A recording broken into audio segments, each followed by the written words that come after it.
Kuzuzangpala, highly esteemed panelist and moderator, dear participant and viewers.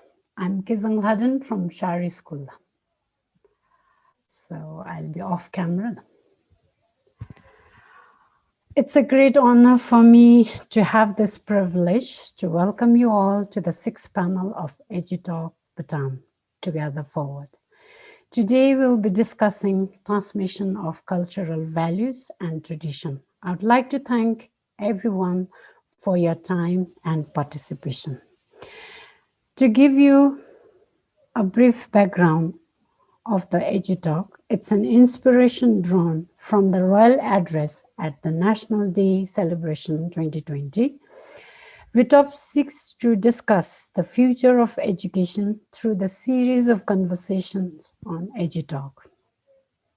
A unique feature of this conversation is that the panelists will consist of individuals from all walks of life of the Buddhist society and beyond.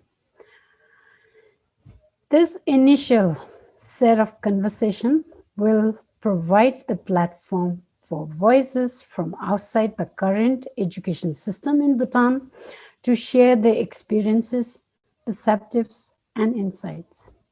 We'll be looking forward to similar sessions in with different panelists too. I'd also like to make a humble submission here that we acknowledge the wonderful journey of modern education in Bhutan. We have achieved so much thus far.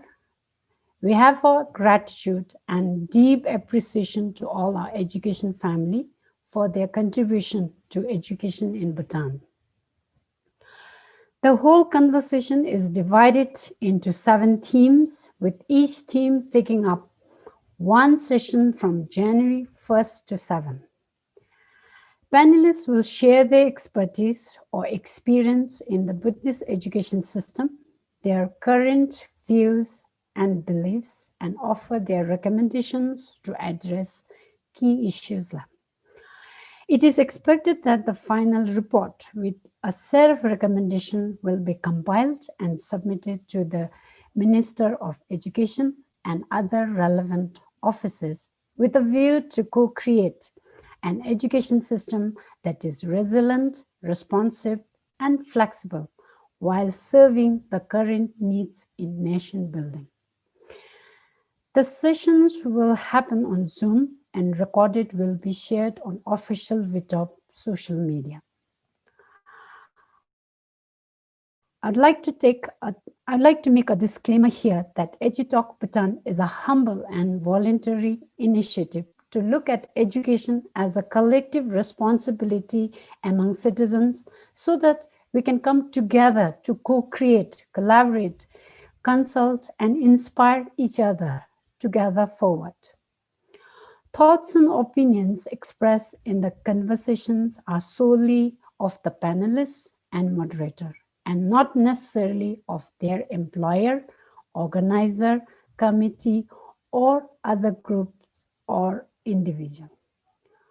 Once again, the main aim of this conversation is to get everyone to engage in something as important and critical as education so that we might take collective responsibility and contribute together forward.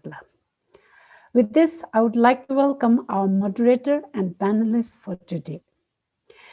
Mr. Ngidip Zangput, the Executive Director from Bhutan Media Foundation, is our moderator for today. The panelists are renowned figures and need no introduction. However, to take us through, we have Tasha Tsawang Drinzen, the Director of RIGS, Mr. Chueng Jamso, the proprietor of M Studio, Dr. Karma Funso, the President of Loden Foundation, Mr. Kingal Hendup, the Deputy Director from Royal Textile Academy, Mr. Rixer Wangchuk from BCMD and Global Shapers Thimbu, Dr. Tsring Sige Doji, the CEO of Thimbu Tech Park, and finally we have Ms. Sisha Chodit, Space Engineer from DITT MOIC. A warm welcome to all the panelists again, and thank you for being with us today. To the panelists, do let us know if you don't wish to be quoted or recorded in any part of the conversation. As the organizer and on behalf of the team, I wish everyone a fruitful conversation and thank you once again for coming on board. Good luck and Tashi Delela.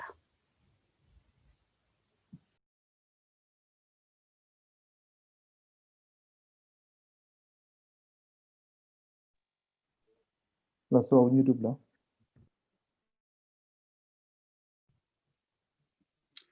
Laso Kuzo Zambola. Thank you, Madam Kazang, for the detailed background to the EduTALK, as well as introduction of the panelists. And Kuzo Zambo to everyone, and welcome to the 6th panel discussion on education, themed cultural values and tradition. Today we will explore the critical role of education in the transmission of cultural and traditional values, citizenship education, and service learning.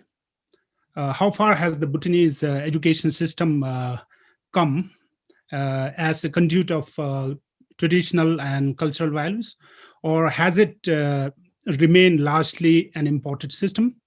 How can the Bhutanese education system and culture shape each other? Is our education locally rooted and globally competent?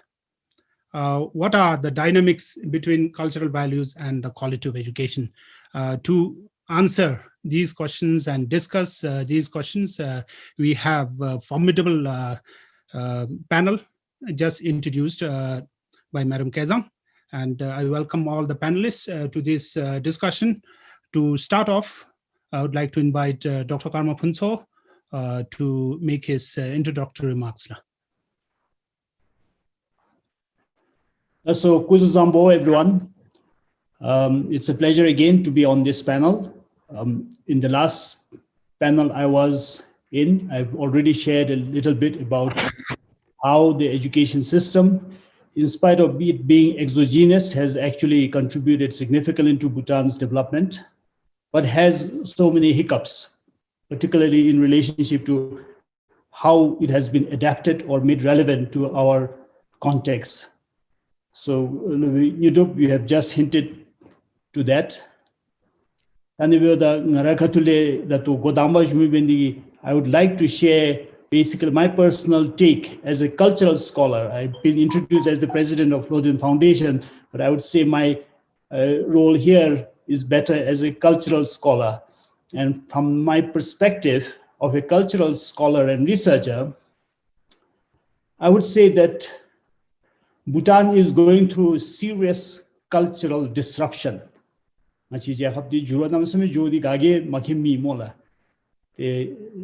Chitangi zamni chipjugi lamlu tendiye juro jomesa tel hakpardo ngasi shirigi lamludi ngachiragi member ro shenghale bagondigi be ngachira na lalin thapthapchi bendi digi migi samchu migi beja chaja kachile berora juro bomchu jodi sunila te ani juro di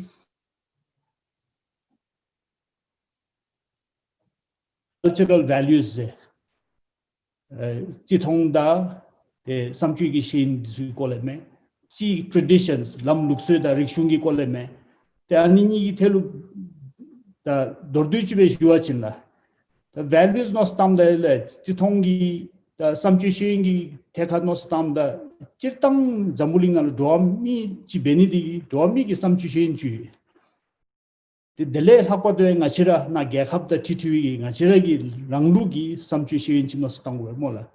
The Darinamagi, Dangachi Shirik Nale, Mapa, Name Samigi, Dumde Lejum Tentumen, Yula Lesha, Nibodalu, the Dumde Mapale Misi Shumen, in the Vero Darigi, Dudurdi, Machi, the lecture bedig, Gompertani, the Yadazonigi, Dudurci Benidigi, the Tube Chamni di Shave, Kun Humidity Bala. The Anikin Takale no Satamachin, Chirtan, Domiri, Samchi Tekano Satam Rangachi, Shiri Lamuna, Tundiwe, the mill, the Chanyam de Junimi, Lashachira, Samchi Lejum Mip Jume Sunila. 당아람이 게르기 냠뇽숨집이 주로 대베 로치기 낭휘나루다. I was involved in 2 transactions, not for myself, but trying to help others. And in both these transactions, people involved were deliberately trying to cheat. 아니 가시 롭다나레 튠튠 가시 시인 나 람누나레 짜서기 미라 임발라 하 고디기 베라 테 고거점니 사다 눈코좀 타마나 수디요 타마나 수디 말라바 베심데라 롤로 쫑니 아니숨기 내땅 튠이라 아니숨기 텔레노스탄로다 더들 단 nga치라 가기 캔서 메모님 답파치기 해마기 때 내수치 튠발라 보게 계슈치기 te bumshim chida chadi dudbi longenzo ta khonani gawada chewagi thole duduberuda tunda shenchi tuji nam duduberuda tamba longenzo opche minu soshimdale te nisharagi naomi ba midennaru tamgo mindu ta di dango khonami gerni gi lame ngasi judo bego mindu snorara dajinalu zibajinla nashiragi dajinalu yumimi mashuchi gi dinalu to atendibe there was so much interest in it. V-TOB was nowhere near it in terms of how much people shared that message, how people were curious to find out. There were so many other important issues, like I think BKP, Bhutan Kunyam Party, also brought up the issue of vaccination. That came up more or less the same time as this issue, but no one really went for it. The whole educated or so-called educated society in Bhutan made a big mountain out of this molehill. There was so much frivolity, banality, profanity in the public culture. And this is not, again, the culture of the rural public who had not gone through the education system. So it was discouraging, really depressing to see how our citizenry actually is after such sort of vanity and you could say issues that doesn't necessarily need such degree of attention from us. So that basically sort of reflected to me the kind of value that we have in society. What are we valuing? There's so many important national issues that we should value. And here we are driven by a distraction. So when we look at even universal human values of discipline, honesty, empathy, that sort of thing, we are lagging. Te da ngachira nanagi no satamba chindela the. Ta ngachira nashin mashichilu diwari diudalu gatele mo sachi kurteli se. Kurte gatele meo so da hera mahuyes me. Mon anizumgi rang gatina gutina gi rangi ni ngota identity ra ngizin bemas yodu yus shunila. Kha gachicha mo sadalu what's your native tongue, mother tongue? So the Chochangacha is a part Chochangacha Chabachi Dingacha Mishes. And Zumlame, I said Chichilla, there we long other Dugin Analu.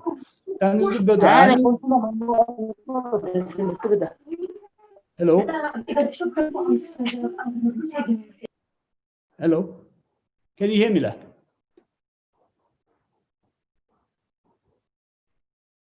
Hello? Yeah, go ahead. Yes, carry on. Because there was somebody Lasso. So I think even when it comes to our sort of Bhutanese cultural values, we are in a serious sort of confusion. We are in a state where the cultural values are not getting transmitted effectively. And that again comes down sometimes to language, because language is the medium for transmitting values. And if you look at the situation of Bhutanese languages, forget about other vernaculars. Even the national language itself is not receiving the kind of attention and treatment it should receive. Dangtim hende nalo otokto chi that was zinjong hende nalo di nando nyele sheril henkan nalo di jeung kenyu lu te ta jeung ke imbigi ngelen da chithong di majesu shunela anilu tendigi be tenga chiragi da togi midenalu te chithong samchi gi shin teleberu anga chira nana yumigi diglam chesum beru no sa tangthale gotsuk dira namse juro bom jodo mongba anizumchi jogosemi mikten hinsangsa chi duga sachin datochin singagin gahelwe anizum mikdu hinsangsa shashapche maje dibendi sundrinani name same khache Teta Nalepa, Kadive Beninagi, Tablam, Tapachi Shuni, Titama, Kokotowachi Shugela, Daton Chibisha Kadisela. Losola Dr. Karma namisame kariche te Dr. Gi tangachigi chirtangi dumi chachapgi samchigi shindi asin yung suchibe te hama yumie me tetwi kole sunai tele ngachra zamling chigjurgi rimpadatin ngachi dugya khabgi jurwaya kadbe jogobe yoga dele ngachra the alusuda nashin sugi julu samche shindi kadbe the tegop doa ani sugi kole dorduigi sunai namsame karin chesi shunila. So basically, Dr. touched on a number of things, including language, universal human values. How do we marry the universal human values with the Bhutanese values? And how do we transmit our traditional and cultural values through our language? And language, Dr. mentioned, is a big concern. So next, we will listen to Riksar Wangchuk, a bright young Bhutanese. He comes with a number of bright ideas and forums like this. Riksar?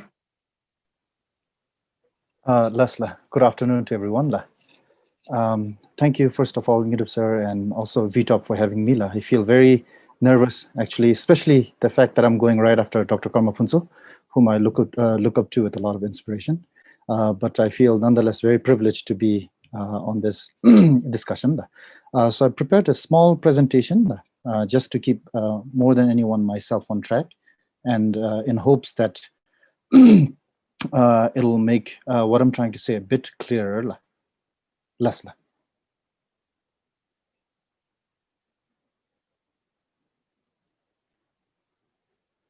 Can you see my screen? Yes. Less. So once again, good evening. My name is Riksar Wangchuk. I am currently working at Bhutan Center for Media and Democracy, which is a civil society organization. And I'm also a member of the Global Shapers Thimphu Hub. Global Shapers is an initiative under the World Economic Forum to try to mobilize youth to try and tackle the challenges of the 21st century. So I've been invited to speak about citizenship values. Oftentimes I feel when we are trying to speak about or think about citizenship values, we tend to think about it in a very abstract and somewhat unrelatable way. So in order to steer away from that, I was trying to look at a way of talking about this in about 5 minutes, but in a way that's relatable to every citizen, because after all, these should be the values that every citizen of Bhutan should be able to relate to. So in hopes of that, I was just looking through some of His Majesty's speeches and came across this phrase in a speech that was delivered to the national graduates at the conclusion of the orientation program. And His Majesty touched on this phrase, loving our country. That wasn't, the point, but what was more sort of noteworthy for me was perhaps the next word, loving our country intelligently. So that immediately got me thinking as to what it means to love one's country versus love one's country intelligently. So today I would like to speak about citizenship values from this lens of loving our country intelligently. So perhaps when we talk about this, it first helps to question ourselves, how do we currently, as it is, love our country? Or how do we express our love for our country? Or how do we even understand that concept? Speaking personally, from my perspective, I feel when I look around right now, a lot of the conversations around this topic are quite superficial. We talk about wearing our national go, perhaps we talk about eating emadatsi, maybe drukpa kinle and some of the phalluses that we see on our walls. But in many ways, I feel conversations around this topic is focused more on the materialistic side of sort of the projections of a country and what our love is for that despite, the materialistic element over the inner qualities. In many ways, like Dr. Komapunso mentioned during his presentation, I think we have now moved on to a very drastically different time period. And yet, I think the narrative that we tell ourselves about loving our country is somewhat akin to a delusional lover that's stuck in the past romanticized version of our country. I feel in many ways we're also quite insecure about our love for our country, and oftentimes we rely on people outside to actually shape our narrative about our own country. And finally, and this I find to be the most problematic, is I feel the love for a country is quite self-centered and possessive, especially when you're working or when you're trying to collaborate with each other. I think this comes out in many different forms of people being territorialistic and sort of more concerned about guarding their own borders rather than thinking about our country as something that all of us should have a right to work towards and to love less. So this is what the current situation looks like. So how do we move forward towards loving our country intelligently instead? And since I was brought on this panel, I would like to speak from a youth's perspective on this. And I think we don't have to look very far as well. In one of the most recent addresses of His Majesty that was delivered about a month into the lockdown, I think His Majesty provided a very clear three-pronged strategy of engaging the youths in the country. And this is taken directly from His Majesty's speech. The first one, His Majesty calls us that we have to be clear about precisely what we expect from the youth. Secondly, the task we give them should be of timeless and such national importance that will inspire and motivate them. And finally, what we ask of the youth must be pragmatic and achievable given the limitations of the current situation. And I think if we just take a moment here to really reflect on these words or the meaning of these words, I think we get a very radically different picture of the role of youth within Bhutan and what the potential of youths could be. So to sum up, His Majesty calls us for a clarity on where youths fit in this sort of whole process. The next one I feel like is the most important is this element of trust. Right now, I feel most youths are not really trusted. The narrative around youths are, problem makers and sort of unproductive, lazy citizens. So I think this sort of second approach actually calls all of us to put our trust in the youth, and that trust translating into giving them responsibility, giving us responsibility rather, with things that are important, so that we can be inspired and motivated. And thirdly, to be realistic in what we expect.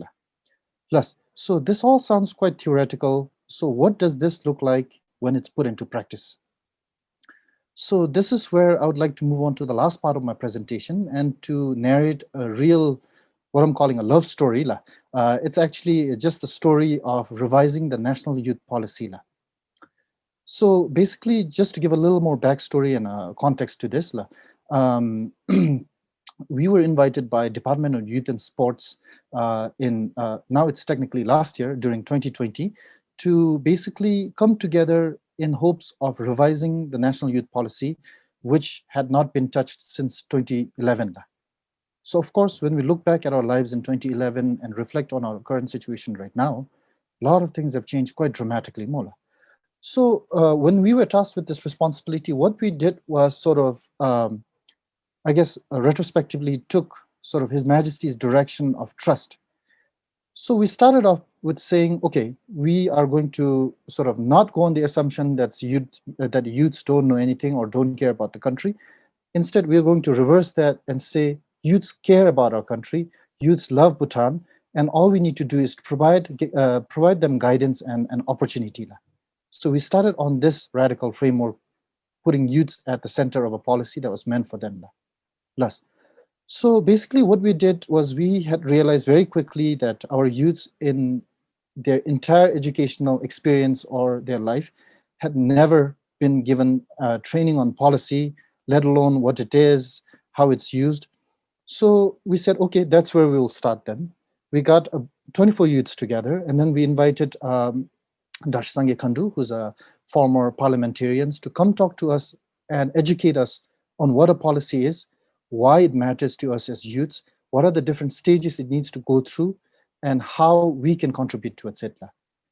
So basically, we gave them training, and then more importantly, we put a lot of emphasis in this element of trust, that they are citizens of the country whom we all love, and not make them sort of say answers that we think they should say, going back to Dr. Kamapunso's point earlier about not seeing situations from a rose-tinted glasses, but to look at things as they are. And once we're able to create that environment, then the youths were quite open with sharing their troubles and the issues that they see around, as well as their hopes. So we got to working immediately. We looked across various thematic areas about how education affects youth, governance, health, other things like creativity, sociocultural, what it means for us anymore, and basically help them narrow their ideas so that they were able to get to the root or the core of the problem. Thus, and of course, while doing all of this, we try to forget as youths not to forget to have our fun. And then finally, this whole process ended with youths giving a presentation to policymakers and decision makers. Now, this picture that's projected might look quite ordinary, like any other pictures you might see. But what was special or radical about this was that in this process, youths were put at the center, and youths were the ones that were driving this policy revision process. And it was only appropriate because the policy itself was for us youths to lead our development in the country. Okay, so we got the views of 24 youths, and we were thinking, okay, now what about the other youths of Bhutan? Isn't this a policy that's meant for other youths of Bhutan, of the country as well? And then we said, yes, that's true.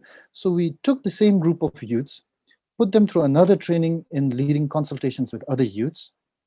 And here's some pictures of them talking with our monks, with them talking with high school students, with them engaged in youths at prison and rehabilitation center,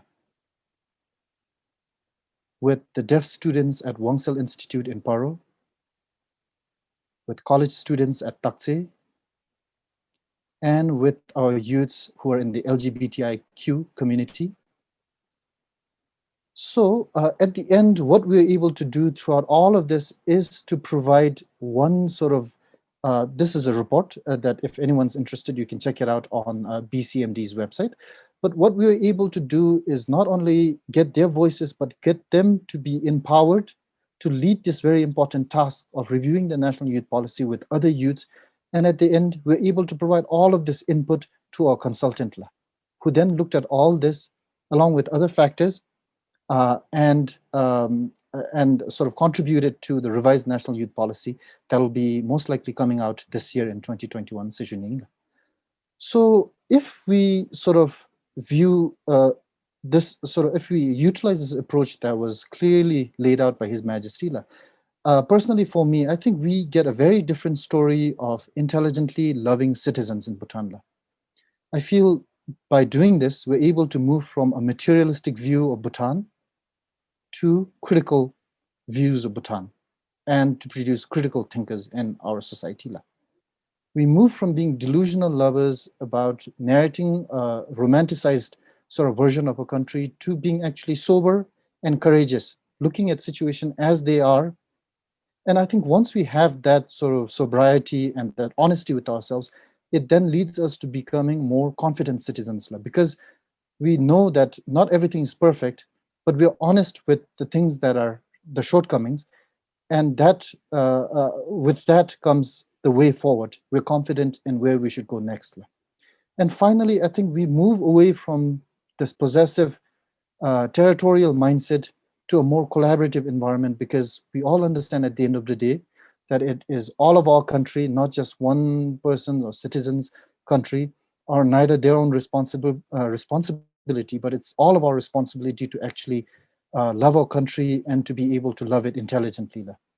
So finally, I'd like to end my presentation on this question. In preparing for this presentation, I was reading up some articles and just wanted to point out this phrase that was in Zonsa Jamyang Rinpoche's article, "What Makes You Not a Buddhist?" In the article, Rinpoche talks about all these contradictions in our country, but then eventually gives this one possible answer at the end. Indeed, when we're talking about identity, it is the asking of this question itself that perhaps makes us Bhutanese. After all, who else will ask this question except a Bhutanese, and who else even cares? So I'd like to leave our panel members and also the audience on this note. Thank you very much, La. Thank you, Rick, sir. That is very clear, articulate, and raises a number of questions, including how do we love our country more intelligently beyond emadatsi and fallacies and tupakinle, and how do we go beyond delusional love for our country? How do we trust our youth more? How do we engage them more? How do we guide them more? And these are critical questions important for the education system in the country.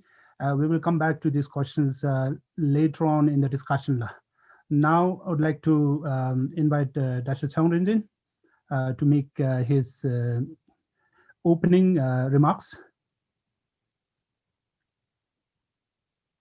Les, thank you so much.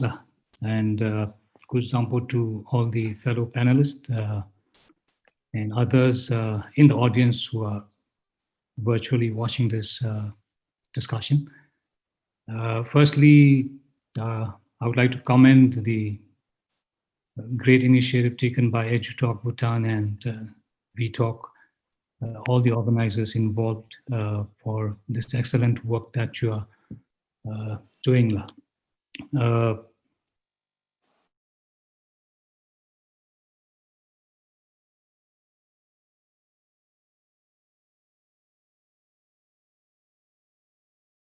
Is good or bad. Now we have the highest clarity on that. This time round, time is spent on debating or discussing about what should we do about what doesn't seem to be right. And I think this is a great leap forward for our country in terms of the education system. Today's topic is, of course, a very important and integral part of the quality of education discussion that HM, His Majesty the King, and all of us are concerned about. Dr. Kamapunso has highlighted some important aspects of this subject, particularly in terms of our culture and traditional value system, and how these are increasingly getting kind of disrupted in the fast evolving world. And of course, Rick sir made an excellent presentation on citizenship values and also the role of youth. How do we empower them? And together, how can we love our country more intelligently, as stated by His Majesty the King. In this first round, I would like to briefly touch upon all these topics that are mentioned, or the themes that we are given today. I'm humbled that as no expert in these subjects, I'm invited to be a panelist today. Nonetheless, it is an important discourse for our country, and I'm happy to contribute my 2 cents to this process, particularly based on my own opinions, personal opinions, based on my own professional experience, and of course, inspired very much by the concerns and aspirations that His Majesty the King repeatedly expressed to all of us in his national addresses. So, on the theme of culture, tradition, heritage, and education, given the importance of culture or tradition to any particular country or community, of course, they need to be transmitted, as Dr. Kamapunso was mentioning. And this transmission happens, I feel, mainly through education. And of course, culture influences or informs education. And education, in turn, also informs and influences culture. And because this role of transmission of culture, values, tradition, all these happen in the education process, that is where I feel the role of, for example, school leadership comes in. How important is the role of school leadership? The ways and means by which we carry out that transmission of culture, tradition, and related values. The ways and means are important. The quality of teachers, for example, is crucial. As His Majesty the King has once said, we cannot give what we don't have. So I think how informed our educators or teachers are on these very subjects of culture, tradition. These are, by the way, big subjects, as we all know. But nonetheless, given its importance and given the fact that they are transmitted mainly in the education system through the schools and colleges, so the quality of our teachers is very important in that process.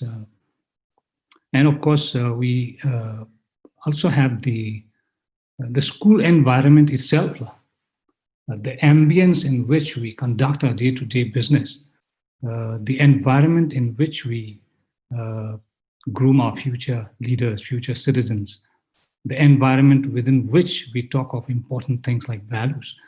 I think that environment is crucial. So all these are important, I feel, to achieve what we finally want, that is high quality education. How values inform culture and tradition. And in our current system, how strategically are we transmitting these values to our future citizens. These are things I think we need to look at closely. After all, high quality education, as we all know, entails much more than good reading or writing skills, or much beyond high academic scores. And then I would like to, for now, touch briefly on this aspect of discipline, which personally I consider is something that is crucial in any system, not only the education system, but in any system, any institution, any organization, any community, country for that matter. So perhaps if we get time later, we might want to talk a bit about the culture of discipline. Ditim, Jawachulam, Dilam Chusum. I think these are all more or less related. So this culture of discipline, and particularly from the point of view of the education system, because we are dealing with little children, adolescents, people who are growing up, people who needs our attention, our efforts to be groomed in the right way. And I think that also calls for a good culture of discipline. So some of the questions that we might want to ask is, how have the culture of discipline, for example, evolved in our education system? From those days, how have we come forward? Are things really under control in the teaching learning spheres as envisaged? Is compliance good, for example? How can we better command obedience from our students, for example? I think these are all important questions to be asked as we discuss the quality of education. Ultimately, without discipline, without rules, without corrective measures, you and I, we all know nothing will really work. I feel deeply about it. Even a game of soccer will be fought like a war if we play without rules, without disciplines. So that aspect of the culture of discipline, I feel, is very important. Then another theme that we have today is service learning. Again, these are something that are there in our system today. For example, we do SUPW in schools, socially useful, productive work. Service learning, essentially learning to, serve the larger community, the larger good, appreciating that service, volunteerism, for example, social work.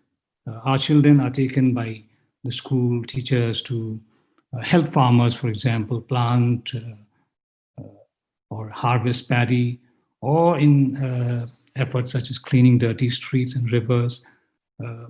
Together with that, I think there should be consistent and strategic efforts towards also helping the children understand and appreciate what they're doing. And on citizenship education, my initial thoughts, again, inspired by His Majesty, what His Majesty the King repeatedly tells us, that we are a small country, and what we lack in numbers, we must make up by talent, by commitment. And from that lens, I think citizenship education is crucial. We need well-educated, well-informed citizens for our success and survival. Citizens who know their country and the context well. Citizens who know the challenges and opportunities well. Citizens who know the roles and responsibilities well. These are crucial for a small country like ours and for our success and survival. And of course, education is the gateway to citizenship education, I feel. But then there are other areas, other opportunities we can look at in terms of how we achieve this aspiration of citizenship education, and make every citizen in a small country like ours to empower every citizen, to make every citizen literally a professional, responsible. I think that is important. So to conclude, I think all these themes given to us today are important. I'm very hopeful that through the course of this discussion, we will get some good ideas and good thoughts. Of course, topics such as these will call for more elaborate discussions going forward, but I'm very hopeful that we will nonetheless have some useful discussions today on how can our education system produce highly knowledgeable, talented, capable, and cultured citizens. How can we relate the above themes for today's discussion on culture, service learning, citizenship education, to help us achieve that vision of high quality education in Bhutan. So these are my initial thoughts, and as we go forward, I'll be happy to chip in as in when I feel I have some value to add. So thank you so much, and over to you, Nitu sir. Dasho, thank you so much. Within these broad themes, Dasho has underlined and raised a number of issues, including the quality of teachers, so critical to improving our education system, the school environment, the important role, Diglam Namsha, the Sacha Dosum, discipline plays in the education system, service learning, citizenship education. These are critical issues that will take days for experts like yourselves to discuss, but we'll try to touch on these later after everybody has given their introductory remarks. Next, we have Choying. May I invite Choying to give your introductory remarks? Can you hear me? Am I clear? Yes, very clear. Last. Thank you, sir, and thank you for this opportunity. So to start off, I'd like to say, Alila, thank you to Sonam as well. When he first messaged me asking me to be on the EduTALK discussion as a panelist, and I asked why, what it is all about. And he said it's about bringing change to the education system, and then I immediately said yes, because this is a small way of contributing to the country and the system, But after that, I had a huge doubt lah, asking myself where I fit in. How do I fit in? Mola, I'm just a person who does music. How do I fit in, and what does Sonam really expect from me? And then it struck me lah. It wasn't me lah. It was M Studio he was talking about lah.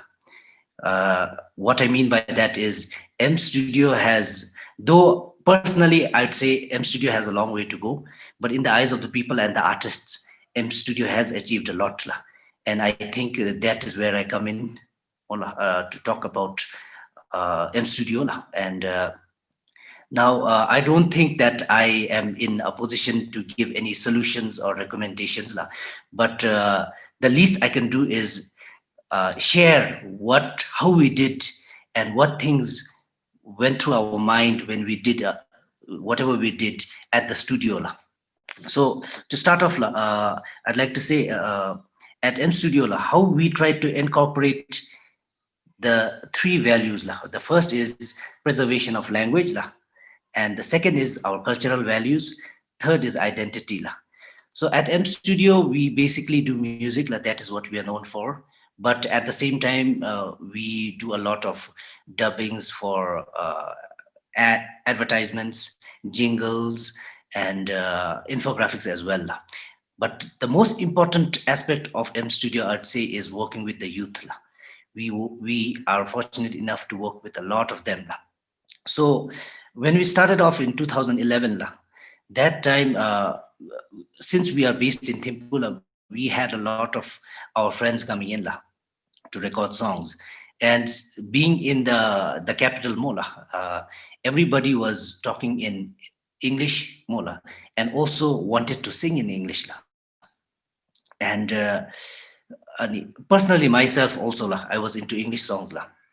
They record baby, we realized that something was missing. It wasn't, it didn't feel Bhutanese enough in our own perspective.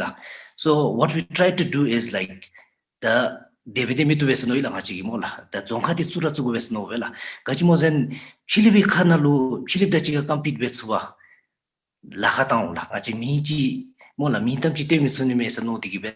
So instead of focusing outside, we diverted our focus inward. Ngachari nalu gachi besuk, ngachari nalu gadebe contribute besuk mula, anita dibe bodalo. So the answer was Zonkala ngachinelo. But all of the singers who came to the studio at that time were singing in English, and they were into K-pop actually. So K-pop nalu be kongi Zonkale de mam Korean legend beshevela high govela kongi digalo. Tianbe belo ngachino some chitamba wa debedi mitu besnobe, but we also knew that we couldn't force it on them. So what we did was we anila context le buzuila hamara. Shapta temdal by context gade moza ochinla. Shapta sidi gara English na thendi berula. Ngachegi nanalu context the pebe watching ngachina kunse photalu juis labo charlie mithanse ani context words nouns and the use very mola dele those turned into sentences turned into paragraphs dele ultimately the logu chutham desi jable tatota de watching even the rappers zodita watching the kon namsimi gola mola dum du sue ma lose again utucha dawma be zodi deula the darna gule juices don't kana themi yula. So I think that is something we are proud of, though we wouldn't take all the credit, but in a way we feel that we contributed because at that time when we started off, it wasn't about promotion of our language.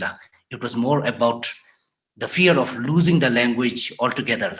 So we started with the colloquial language kachida berutup chana chimnalu gadebelu lab mo anzumgi zonkalab nyenga gi gendu sukanezu mongo se labdi be. That is how we started the second ngachigi values thekalu gadebe is ochinda.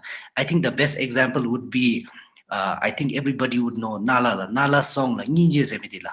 So Nije Zodalo Kugimola, everybody knows him as this tough guy, tough personality. But Kozumi Kodachiga Lola Bigi when we understood him, Mola tried to understand each other. What we found out was he was a very compassionate person, and also at the same time he was a pure vegetarian. So and we said, why not make a song about that, Mola? And this is you, what you strongly feel about. So put it out there, Salapela. So this is just one example. This is how we do at the studio. This is what we did. And the third is identity. The identity ki the just like Richard mentioned, Mola, the drawings, the ngachara go, the chiluteni mam job dubala inidi. But again, at that time, we had to do what was the simplest things. Simplest le gutuko diwala. And simplest thing the gachimoza wachindi ngachara the tebe wachin ngachi japtana wachin zonkangi nyinkulgi nyinkutsuni chiperoela. And you could gachina ngachagi identify bedi bela and chitsuni guzuila ngachigi. The Japanalo Ninkuchi bedi peroets on Kanapero Tupsela. The fully English Abatendi watching Dina Lumachigi context Nana Lumola, Denda di Macha to be Denda Chira and Chigira Lance Guzuila Machida. And of course, we have a long way to go, but that is how we did la. And Dachinga Shuduzumbela. I feel that the solution I may not have the capacity, but I believe the experts out here could use our experiences to the education system and going forward, I'm looking forward to answering any questions so thank you. Thank you, Choing. And indeed, Choing has played a critical role in the institution of M Studio and V-TOB, and these represent, I think, youth culture in Bhutan. Now, one important question for us is, as we reform our education system, how do we integrate the youth culture into our broader culture? It's, I think, education reform is not only about the preservation of traditional and cultural values, but also integrating new emerging culture, particularly youth culture, into the education system so that our youth and children are taken care of and they're guided and they're trusted. So we will come back to youth culture and values and identity a little later on. But for now, we'll move on to our next speaker, who is Kinga Lendup. Kinga? Yes, thank you, Kuzambo. Can you hear me? Yes. Please go ahead. Let's thank you and Kuzambo to everybody on the panel as well as everyone who is viewing this discussion. First of all, it is an honor to be on this panel discussing this very important issue. And as I mentioned in the group, when Sonam contacted me to participate in these discussions, I simply couldn't say no. Not because I'm an expert in this field, nor am I from the system, nor am I a prominent public figure with any influence, but mainly because it is an issue of great concern. And each one of us as conscientious members of a society, I believe, must be concerned. And more so after His Majesty's National Day address, recent National Day address. I think every concerned Bhutanese must try and participate in these discussions to contribute to shaping, or as we say, reshaping the system. I think these discussions should not be about those in the system or those outside the system, or between teachers and education administrators, or between political parties. I think this is an opportunity to rise to the call of the nation and live up to the aspirations of our guiding light, His Majesty the King. My personal concern is only if I'll be able to articulate my thoughts as much as I strongly feel about them. But nonetheless, I'm privileged to be able to participate in these discussions. And I would like to thank and congratulate V-TOB and everyone involved for creating this forum and organizing these discussions. As stated earlier, I'm not an expert, nor am I from the system. So my submissions will be more of general views and observations as a citizen. From the outset, I would like to state that the fact that we are discussing education or looking at finding a new direction doesn't mean we have gone wrong all along. I'm sure we'll all accept that. I think it has served its purpose for its time. The focus then was to come at par with the world and be able to communicate as equals. Today, we have Bhutanese all over the world standing shoulder to shoulder and doing extremely well and making us proud. And we have seen a few in these panel discussions as well earlier. And here in Bhutan as well, we have seen extraordinarily gifted leaders or trailblazers or pioneers in every field who are a product of our system. And this is definitely, I think, as a result of the system, as much as it is about individual effort and capabilities. But today the challenges are myriad. As stated by His Majesty, being good enough and standing shoulder to shoulder is not good enough. We have to stand taller. We have to do better. We have to stand out from the crowd. And as a small nation, I strongly believe that we can definitely do it. I think the focus today should be on being distinct and appreciating and celebrating our uniqueness as much as it is about assimilating with the rest of the world. And as rightly pointed out by V-TOB, our moderator, I think it's about locally rooted and globally producing locally rooted and globally competent citizens. Generally, I think we, as not only in the education sector, but the Bhutanese in general, have to change our mindset. I have observed that we are very territorial, sensitive, and defensive to any criticism or comments. So while we are discussing about culture and values, or as mentioned by Dr. Karmakvins or Samji Shayan, I'm wondering if this is a subtle reflection of us as a society. Perhaps if we overcome this, we may find solutions to quite a few of our problems.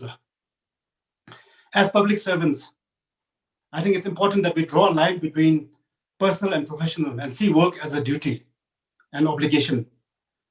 The system will function as good as the people who run it. So I personally feel it is very important to have good people in the positions as much as it is about having capable and qualified people. Just because we're in a certain position in a department or a ministry doesn't make us experts in that field. Just because you're appointed as a chief in a certain division or a director, or for that matter, even the secretary or the minister, doesn't mean you're an expert or you are blessed with wisdom to run that organization. These are bureaucratic positions put in place to facilitate and run various offices efficiently in line with existing guidelines and principles. Yes, people in these positions will have access to information and exposure, but that is totally, I think, different from being an expert. Being an expert, in my opinion, involves being involved in extensive research and analysis, publications, and interactions. Generally, if you look at any agency or sector that is doing well, we will often always see that it is being led or run by good people. People who believe in their work, people who listen, people who believe in working together as a team, and people who stand for each other. Personally, over the last few years, I've taken a more inward approach. I've realized that it is easy to critique, point out flaws, or write a post or one-line sarcasm on social media, but totally different story to do a job well.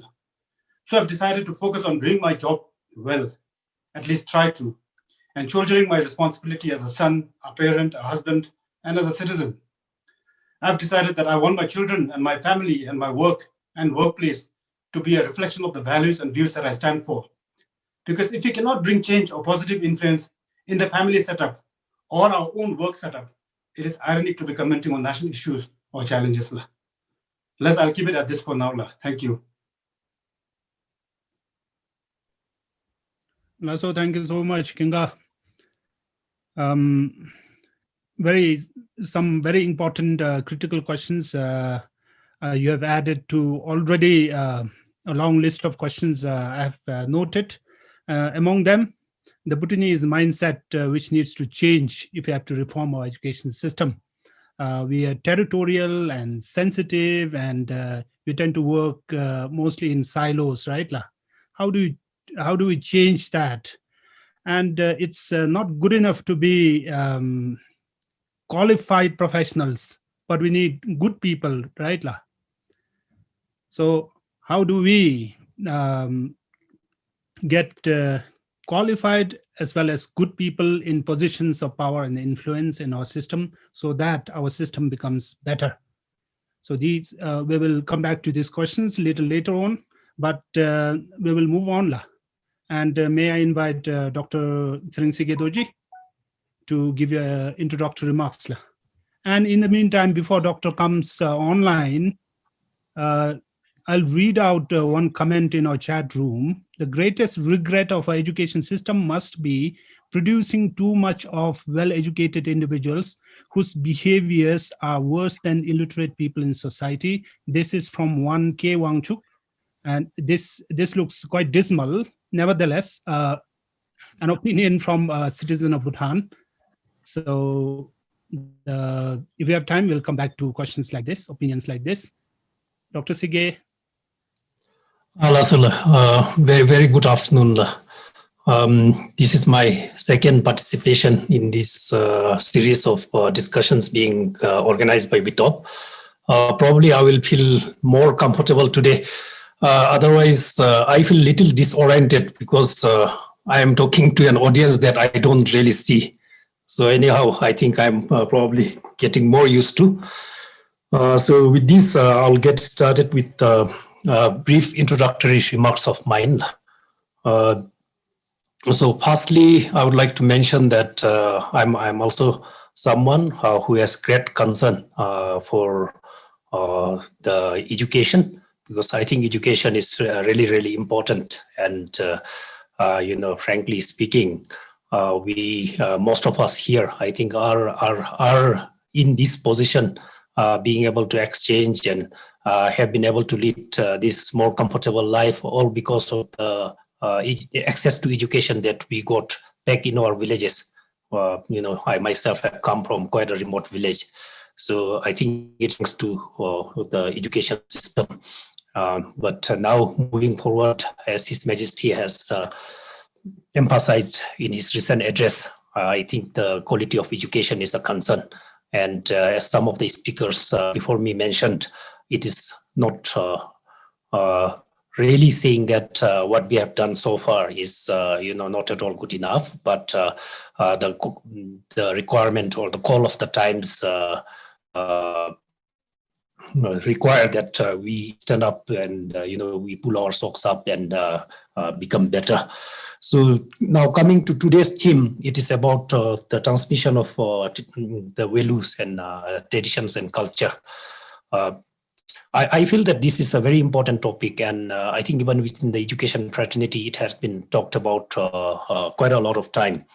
So we are very proud of our tradition and culture is proudly one of the pillars of the gross national happiness as well, our cherished philosophy of development. So given that, I feel that it is only very pertinent that we are discussing this, and we as a society are very, very proud of our tradition and culture. And I think it is rightly so. And even as an individual, if I really reflect on the culture and tradition of the kind of cultural background we come from, I think we really sit on a very rich treasure. So I feel that within the education system, there may need to be done, there may be something more that can be done in order to, how to say, in order to bring in more aspects of our own culture into our education system. So when I talk about that, I'm mainly talking from the aspect of the Buddhist tradition and culture that is given that the majority of the population in Bhutan are Buddhists. So it is mainly from the aspect of Buddhist tradition and culture that I am talking about. And when we talk about the culture, I think it's also of importance is the history as well. History, and then when we talk about the cultural values, we have we talk a lot about Thadamsi, Lejude, and also the Diglam Chestum. So all these are, I think, very, very important aspects of our culture. But somehow, I think it sometimes becomes quite difficult for us to convince and convey this properly to our younger generation. So, Anibe Beodalu, the Ngagi no some nothing but out of the Lu, the Ngachigi, the Ngachera Hemagi, the generation Disuki, the Lejimbe Hagodi Berura, the younger generation Lu, Kadebe Anidi Kolu, Kongi Hago Subzonina, Kadebe Kongi Nilen Be Subzona, Aniti Namsa no some tango do senomela. te ngara ta alogi apachi be odalu ngi alo bomsho di be wachin da to da lo chukdin langdo te ani be odalu ngagi kangel di da kholu hago sup zoni gi den le gazume bina ani so asre hago message unila te ani be odalu lockdown ale faya da gadibe hago sup zonna ani di the challenge bomsho chidi ani message nomel. One of the biggest challenges is how we transmit and how we convince and how we make our children see the context properly, the way the importance and the value of this culture and traditions. Ani din amsame important image no message nila. The ani be the I think I will go directly to a few practical recommendations la. Ani thokalebe ngaragi no samtang tongi. So firstly, I think it's very important to contextualize and explain, why these cultural values and traditions are important, and why it should make sense to them, why it makes sense to us. So when we talk about that, one thing that I remember vividly, and one of the best explanations of Diglam Namja I have ever heard was from Dr. Kamakhunsola. I don't know whether the doctor would remember. It was in one of his talks. The doctor ki dise gadive sunde se wachin Diglam Namja semidi the mamgira alo lona chunkuti sugi, especially our youth. What they think is when we talk about this discipline and Diglam Namja, they immediately think that it is meant to restrict them. It is meant to punish them. It's meant to take away their freedom.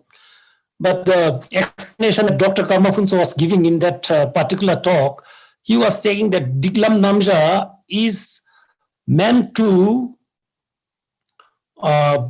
make it look nice and elegant. He was speaking Dzongkha. Kogi Dzongkha ki sidi gachi use bedese wajin. He was saying that Diglam Namja semidi ngachi gachi beru jachi chi thoni ki denli ise. And I immediately caught on that. I also actually became a more calm back towards Diglam Namja just by hearing how he contextualize. Lada Java gachi beru ra jachi chi legim. It looks nice, graceful, and elegant. That's why we need Diglam Namja. Diglam Namja is meant for that. That kind of contextualization. And also to my son, how I explain is that, every country, every culture has rules of etiquette. It's not that Diglam Namja selabdalu tingachema Bhutan lucham chimiense. So, and I have traveled outside. So I give examples of how it is in Japan or Australia or elsewhere.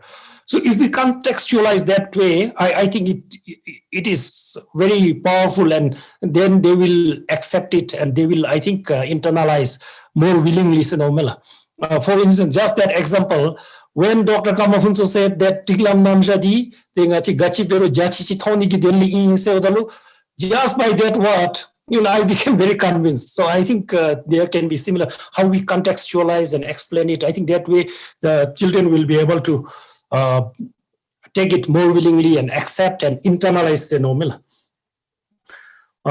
Now that is about our cultural traditions and values. The other thing, important one in transmitting our cultural tradition and values is the importance of Dzongkha education. The need for giving more importance to Dzongkha education. Somehow our children are very bad at Dzongkha. I don't know now.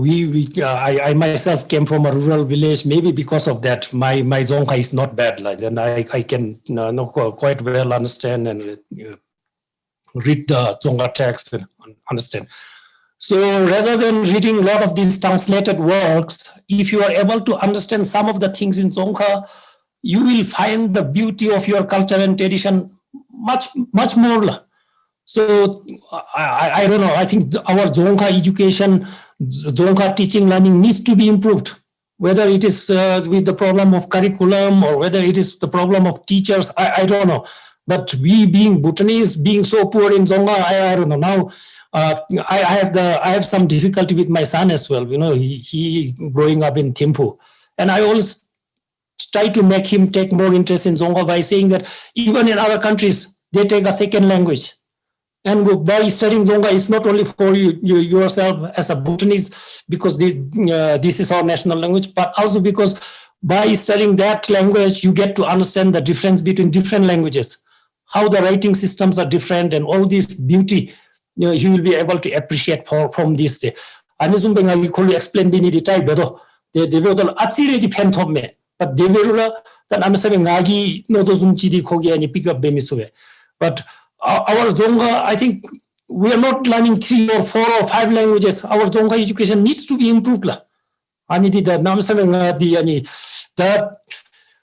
Dzongkha legend mishebe, there are English legend mashe, they gare benite. The Nishara mashe bomo, that the values and culture give Dzongkha improve besuratsu, masu gania mi osenomela. I have been in Japan for 5.5 years. I have seen how difficult Japanese is. Japanese kids have to learn the Chinese characters, and I also try to learn Chinese characters. I know some, and I was trying to find a way to learn it easily, and I found that there is no easy way except for practicing day and night. There is no other easy way. So our Dzongkha education should be improved. That I strongly believe reading translations is nothing. You can find a very, very good test of all the literary works if you are able to read directly in Dzongkha. The Dzongkha textbook dila. During our time, many of the Dzongkha textbook had stories from the Buddhist scriptures. Kanju the Tenju Nale Temigi Sung this way Oniela. Darinawari, most of these Dzongkha textbooks are filled with cooked up cock and bull stories. So this needs to be, I think, updated. Now, why I don't know. Now people have made up these stories. So I got a collection of a lot of these books. I think it was published by KMT and probably supported by Dzongkha Development Authority. I'm not sure, but the language and the spelling are very good inside. However, the stories are, again, I think either made up or they are translated from the English fairy tales, from the Western books. Whereas we have a lot of stories of our own. Why do we need to do that? Anzumgi specific example. But lastly, when we talk about values, I think in quite a few of the speeches given by His Majesty has stressed what kind of person a Bhutanese should be. Tramtem machaba, lada jawa gachiberu tangdi be, delemi jenge Bhutanese to tramtem beong se anzumgi ten so much in then we are gone se. So I think we really need to reflect on this. And there were this few of these short clips circulating on the social media as well. I think we need to see this again and again. So I think I'll leave it here. I have gone into very practical stuff. Hope I don't offend anyone. Thank you. Thank you so much, Dr. Sige. Very, very stimulating views on education and Diglam Namsha, Duglam Chesum, Sacha Doksum. We sit on a rich treasure trove, right? And education system may do well to take advantage of that. How do we do that? We will come back to that. And more importantly, how do we convey Diglam Namsha to the younger generation? Meaning, how do we make it more palatable to our youth and children? Very, very important question. I will come back to this question later on. Dr. Karma, Dashu Chong, Dr. Sige, please think about this. First, how do we make our Diglam Chesum, Zacha Duksum, etc. more palatable to children and youth of Bhutan? And Choing and Riksar, Kinga, you're also quite young. So I'll put it in the youth, put you in the youth category. Think about how do we build the youth culture into the education system. I'll come back to you with this question. Please think about it. For now, we'll move on to the next speaker, who is Ishi Chetan. Ishi. Kuzampola. Kuzampo, we can hear you. Please go ahead. Yes, first of all, good afternoon and Kuzampo to all the speakers, the organizers, and the participants today. My name is Ishi Chetan. Ishi, sorry. Yes. Video. My video is on now. Okay. Now we can see you. Thank you. Please go ahead. First of all, thank you very much for giving me this opportunity. And the views that I expressed today will mostly be derived from my personal experience of going through the Bhutanese education system. I studied in Bhutan until my high school, and also some of the discussions that we as young people have been facing, be it joining the civil service or questioning about your roles and responsibilities in the society. So to begin with, I would like to share this, that for me, education, the main purpose of education is to continuously develop oneself in terms of skills and knowledge, so that your life is gradually improved, and at the same time you can help in making this world a better place. Now, coming to the topic of today's discussion, which is traditional and cultural values in terms of in the education system, what are some of the intrinsic Bhutanese traditional and cultural values that we cannot miss out from the education system and that will help in producing better citizens?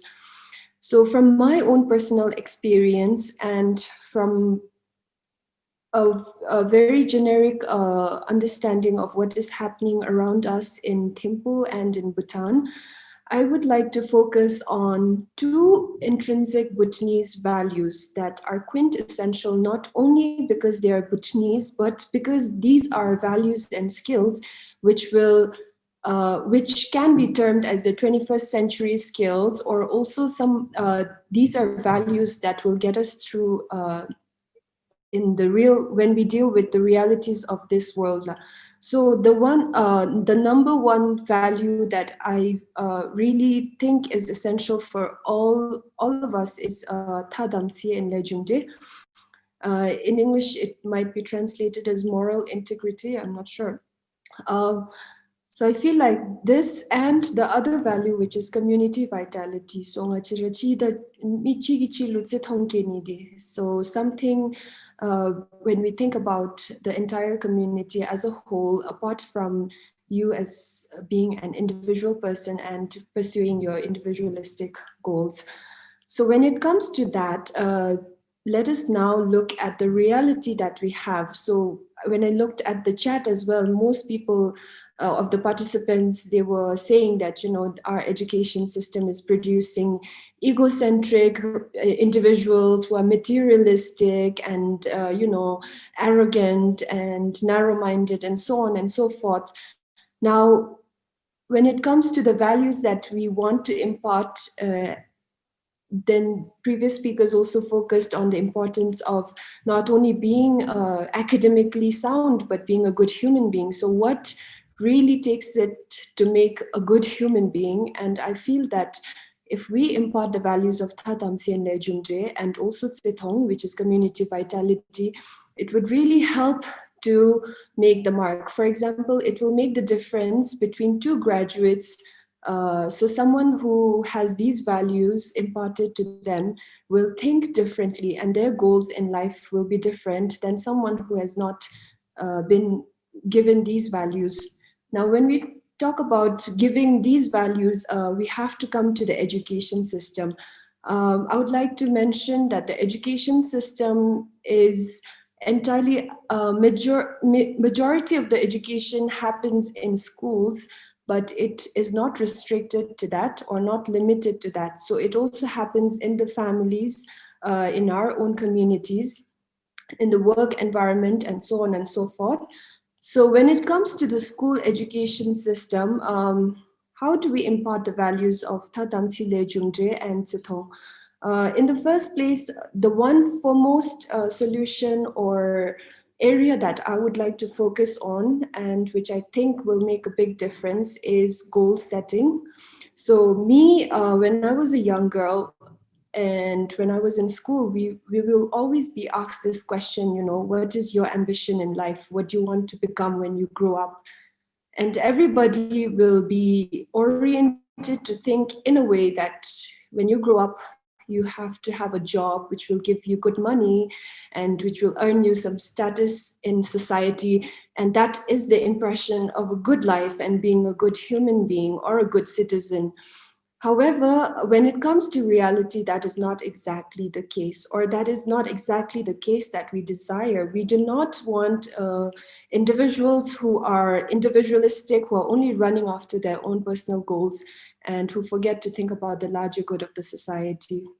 So we might have to look into how goals are set and how children are oriented to set goals in their lives. Are we as elder siblings or parents or members of this society promoting this ideology that being successful in life is having a good job and having loads of money, a few number of buildings and cars and so on? So what does it actually mean to be successful and a good citizen? And does that really align with what we are telling our younger children? And apart from that, apart from the school, when it comes to the community, there are a lot of education can be imparted, and especially when it comes to the values of Tadamsi, Lejumde, and Zithong. For example, if you look in Thimphu, around Thimphu, there are a number of, let's say, restaurants, a number of karaokes, bars, and so on and so forth. But have you seen or come across a science center or a youth center or a place where youths can really engage and foster the sense of community vitality with their communities? So maybe due to the lack of this, we are not having a lot of, and we always complain that young people are getting more indulged in substance abuse and, not very good use of their time. So I feel that when we focus on imparting these values from the community's point of view, then we ought to develop community centers, especially oriented for youth, so that they can, these places can form as a part of the whole education system, the infrastructure, so that our youth can come together and learn these kind of values. So for now, I would like to end with this. Thank you very much. Thank you very much. Very, very thoughtful of a young person like yourself. I think listening to you talk, I believe that our social, cultural, traditional values are not lost on the young Bhutanese people. We have much to hope for, and I think we can move forward from here more hopefully than most people think. Talking about Tadamsi, Lejumde, community vitality, these are important to any education system, I think. And values, how are values transmitted to children and youth? Values are not transmitted just in a school setting. You said values are learned and transmitted beyond the school campuses. Therefore, people say it takes a village to raise a child, right? I think this is pertinent. And in our chat rooms, a lot of people sharing their opinions. One particular one I would like to pick up and read for you all is from one Deepika Adikre. Dzongkha language itself has a lot of limitations. If you don't have any opportunity or scope to improve the language itself, the acceptance of the language by the youth or anyone will remain a challenge perpetually. And there's a point there for discussion later on. if you have time, but we are running out of time fast. So thank you, Ishi. And we will move on to our discussion now. And I would like to invite Dr. Karma Punsel back and to talk about Diglam Namsha or Diglam Chesum or Zachadosum, whatever we call this. Diglam Namsha, as Dr. Sige reminded us, is not about restricting or punishing, but serves a more purpose of social elegance, right, Dr. Karma? How do we make Diglam Chesum more palatable to the younger generation of Bhutanese?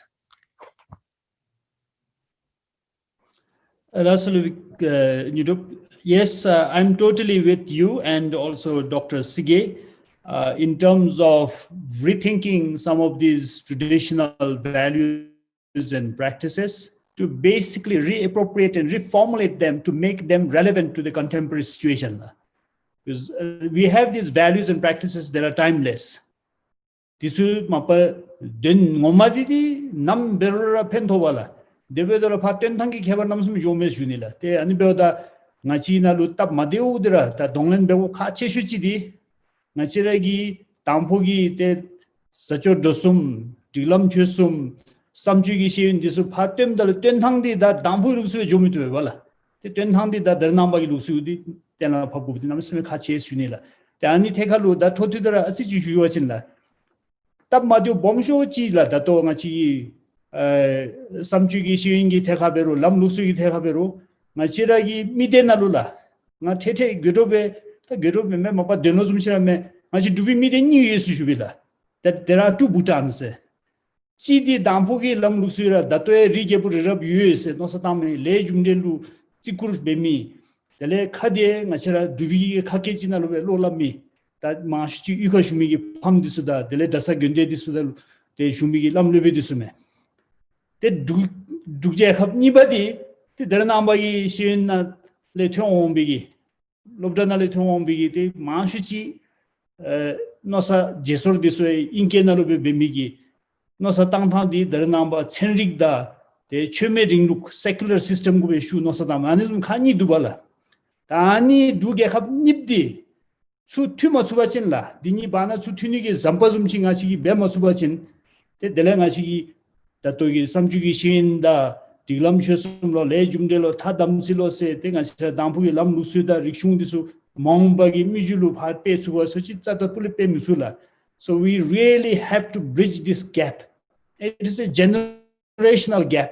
We live with two Bhutans. We have to somehow bridge this, and this bridging can happen only by initiatives from both sides. I think the older generation has to also embrace modernity, should be using contemporary idioms, contemporary methods and techniques to transmit the values and practices. The younger generation should also not only look outward, they should look inward to our own heritage. Not only appreciate the knowledge of English or other international languages, but also look into our own languages, appreciate them, and then seek these knowledge, wisdom, or information from the older generation. So I think there is a very critical gap that we need to fill. And perhaps it is really the role of today's parents. I think when YouTube, Dr. Sige, Dr. Sewang, it's our generation that have one foot in the past, the traditional world, one foot in the modern world because of our upbringing and education. So it's, I think, really the role of our generation to be that bridge, Nomela. So I'll leave it at that for now, and then I have a few other suggestions which I'll come back to later. So, Doctor, and on Diglam Namsha itself, I've already written about this. You can find this in the Spider and the Piglet published by CBS. You can also find this in a short essay I wrote for Kunsella. So please refer to them. That's so good, Doctor. Ani Doctor Lu the truth literature shugone mela. Doctor ni Diglam Chesum ge thakalu hebdalu ngache alusulu ani the mapa the Diglam Chesum koragi the nebera dinime bala mola. The dawadalu tama tentangi khabarchi te darna bagi alutsugi semkhat subbe ani chezumche bawachin gadbe onimgala Tadi achichi that shen mishus no issue chinla ngachi ki diglam namsha septem dalura te barkap chile ani goara dalo asu sujunila diglam nasha se dalu ya thosa yumichi da wansi yumichi ki ma wansi mimichilu chenwangbe tim suduzumbe ma di suduzumbe no sata asu bala di debe chada pule men se junila Dilam namsha sing achira na lamidi ropshika bewaji good manners etiquette dachi Dr. Sigi ki sunu sumei ngaji beja chaja imela yukhara jowaji yukhabe minap disu dato e dilam namsha se milabra ro beja se launla jalu chalu se launla te ani jalu chalu lejumchi goze beja lejumchi goze lo me bala mi lejumchi bego bachin rogi bunalu ra asichi mi da tigo bachin yarge gompel jogo bachin te mi da tintivigi di seru roda tiri joni me bala te anuzum ge jaja jalu chalu beja lejumchi gosewi donda me bala ani beota tato najun disugi no sale ta yate diglam namsha se tale ma chewang beke shese timchi semili no sa do pule ta mada se shudola rang gongphel tang ni rangi no sa tang thang da te zuda khagi beja chaja di samchi shen semidila no sa tang ni da chelam jawa chelam ani gongphel tang ni gi lamluchi se the die mero debera bego se tim zumbe dogu dishabje membala ne tangda ti juro jotubla be bewachin te sangi gi dulwa nalulela ngachi dilam namse gi shisha sang goma duole thumbila sangi gi dulwa nalu be bewachin te da mi lesha zomdeselo di me ba kam chang lap chang be duni di mile leju men se ti ro mi gi khatani gi lai se ka dubala inde bero nebzumji bewachin Tero kam navi nebdi kam chamda dawaji kam chango dela ane byoda name same sa takta bete chalera juwa mibi ki tim zumbe miba beshimdale rangi no sa tangda jawa chulam kompel tani gi yarab ki lamluchi semedi tuji nango bela te ani tuji namachin machi dilam namselo tab madu chada pule mis nomela laso karichela Dr. Nagi tucharna me sameleshum melani tani dasho chawanglu shogobela thothuidera Dasha Chongi dachi Sundebala, Dangachi Midegi Nalu, the Sherigi Lamnu Nalu Gateberia, Didi Gorago se, Tangachi Kanse, football chiche de Bere, Di Mebachin, de Mapale, Lejume Jomito se. Tanigi Totwi de Dashagi Sunamela. Lasla. Zonghana Sunre, Dadari, Nachi Lam Luxigi, Benedigi. The Dr. Karma gi zonghana sumdanga gi thothu de ber zonghana shuila tena ka khake gachina tab de ruye suna se shule Korean na beru tugala. Laso YouTube sir karchela da mapa zonghana shuruye tab madu de mindu inre chikala ba mi re ni yub zumdu anigi de tari ka lup hembachin Khuacha matobe hachiko ajensenove the English na shudo. The last is sujuve shuges shunibela. The point about the culture of discipline that I was referring to. I am not only necessarily limiting this to the educational setting or the education institutions. Our culture of discipline is critical for any institution, for any community, for any family, for any country. We also know that in the education system in Bhutan, maybe people of our generation, we have come through a certain culture of discipline, certain system whereby control was exercised, certain system whereby our teachers, parents commanded respect and obedience from us. Obedience is important.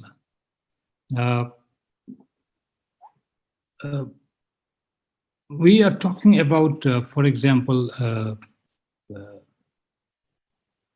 a system in the past where, especially, for example, in the monastic school, chumi bisam chapsi, dunuwa mola timtani lamdu disu, the kelon disu timtam bikablula.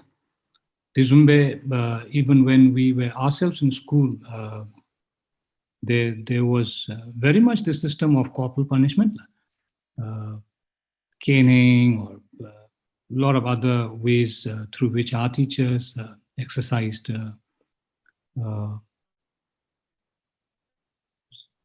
some of these forms of disciplining us. And by and large, I think we should have this deep appreciation and understanding that they were actually done with good intentions for us.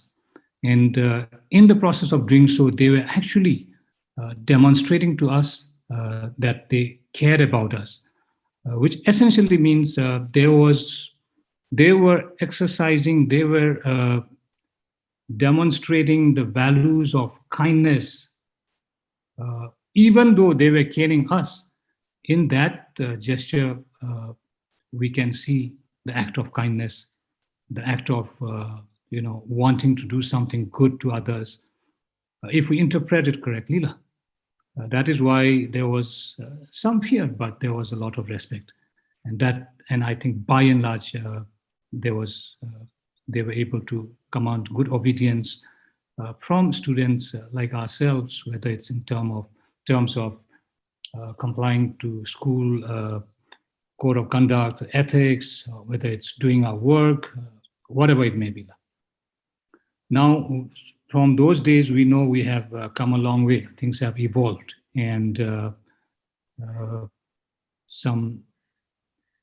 a decade or two ago, then the Ministry of Education decided to do away with corporal punishment. And personally, I feel that could have put us in a bit of confusion, particularly the educators, the teachers in our schools, because they have come from that traditional system. They have come along with that traditional system of disciplining, commanding, obedience of students. And then one fine day, the system changes to a softer approach called counseling. And then the change was so sudden that I think we may have created some confusion. And then, of course, even that thing is now evolving. So now, whether there is, I'm not suggesting by any means that we should reinstate corporal punishment, that we leave it to the experts. If necessary, maybe we should. Some element of it, some aspect of it. In Singapore, for example, caning in schools is permissible by law, but that is done as a last resort. Similarly, there are different countries, different systems practicing different ways of bringing discipline, commanding obedience. So I think we need to really discuss about how we exercise control, how the authorities in a school setting, for example, exercise control over the children. When they do not do the right thing, or when they breach certain norms, or when they do not do their work, it will affect them if it is just left like that. Now, ganshabe de ngachigi shire mashisum tabbe shadabla bitubla alulu en mito. De ngachigi genkura kongachabe sa tamidra de khongle junso nigi denleme thablam dawmato tindigi be di behubdin amsin khachese ani bedalu. I am thinking, for example, in our schools, our teachers know very well what kind of disciplinary issues they have to deal with on a day-to-day basis. Maybe if we sit together and do a bit of work, we will be able to literally list down all the disciplinary issues that schools have faced over the years. We will have the data. Now, some new disciplinary issues may come up in the future, but at least as of now, say the last few years, if we collect the data on what kind of disciplinary issues our schools have faced, we will get a sense of what kind of problems we are facing. And then, experts could sit together, Of course, I'm sure now a lot of work will go in the overall reform and restructuring of education. And this could be also looked into Sinomela, so that to make the school setting very conducive for transmission of values, for transmission of knowledge, skills, where all great things are, transferred from teachers to students, from students to teachers also, and amongst teachers, among students. So to make our schools such a, conducive environment for transmission of all these useful things in life, I feel that, our experts could sit together, our teachers could sit together, and once we have the data on what kind of disciplinary issues we face, which result in disobedience, which result in non-performance, which result in so many other ills in the school, then accordingly, what kind of disciplinary actions, what kind of corrective measures, what kind of preventive measures need to be put in place. I'm sure that will be figured out Sinomela. But on the whole, I think, as I said, even if you are a corporate entity, you need discipline. And some of the corporate entities that do very well, they have discipline. But sometimes we take discipline as a very narrow term, and we could misinterpret it also. I'm not, it may sound as, something very harsh, but I'm not meaning it that way. Discipline can be interpreted in very positive ways. And in Japan, for example, Dr. Sigi, for example, he studied in Japan, even Asia, I think, studied in Japan. People tell that when you visit a Japanese school, the first two things that you notice easily is the sense of obedience, the sense of discipline in the kids, and how tidy, how clean the place school is. People say these are two things you notice about Japanese schools.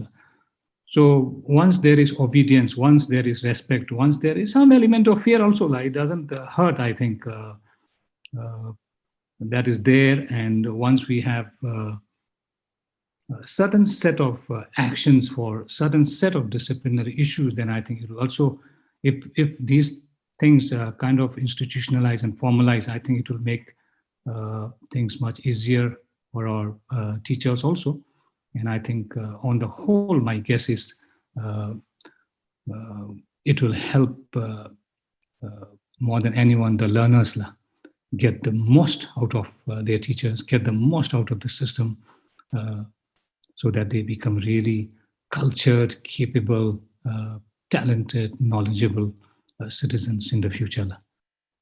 Let me stop here for now, sir. I look at Kinga. Are you there, Kinga?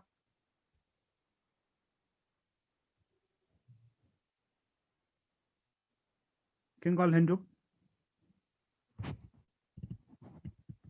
I would like to bring Kingal Hindu in.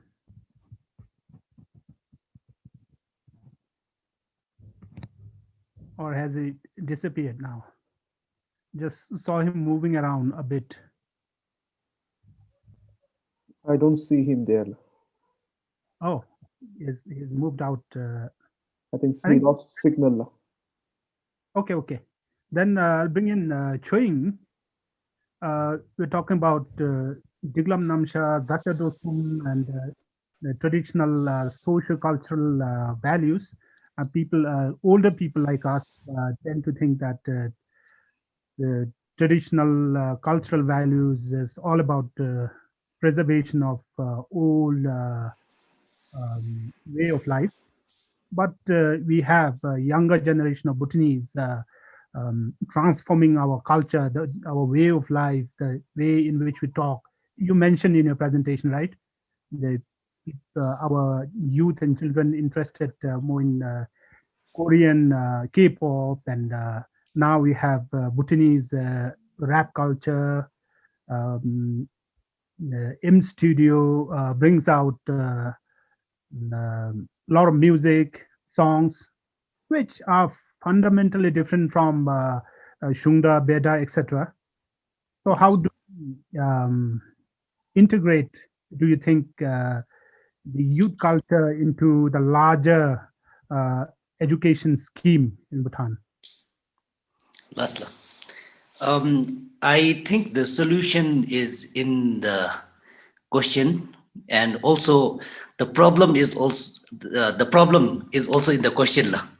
I feel it should be the other way around, that the education system needs to be built around the youth culture, because culture is something that is constantly evolving, and that is the reason why we came up with V-TOB as well, because popular culture keeps on evolving.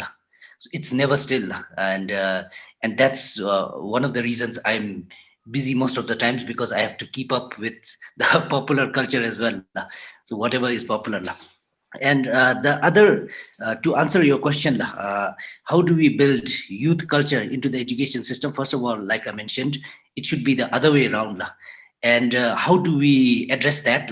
We really need to understand and go to their level.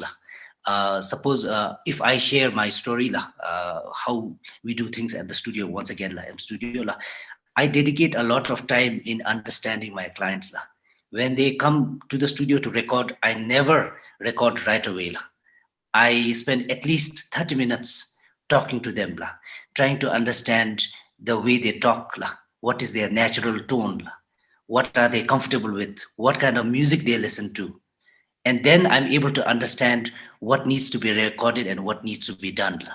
So similarly, I feel that the education system should also maybe go to the cause, which is uh, uh, in this perspective, the youth, deal with them more, get into the ground and really get their hands dirty by knowing them, by understanding where they hang out, what they do, what they talk about. I think these are very important, because the education system, I think also there won't be any one answer to it, because no answer is perfect. It needs to keep on evolving. So I think it is very important that we try to find the balance, and the balance, that is the, I think finding the balance is the $1 million question. And that we can only achieve through trial and error. And, it's like two sides of the coin. It will always land on this or that. But sometimes, if we are lucky and with hard work, it lands on the side. And I think that is what we are trying to achieve. And that will come through trial and errors, a lot of trial and errors, and through practice. I hope I answered your question. Can I invite Dr. Sige?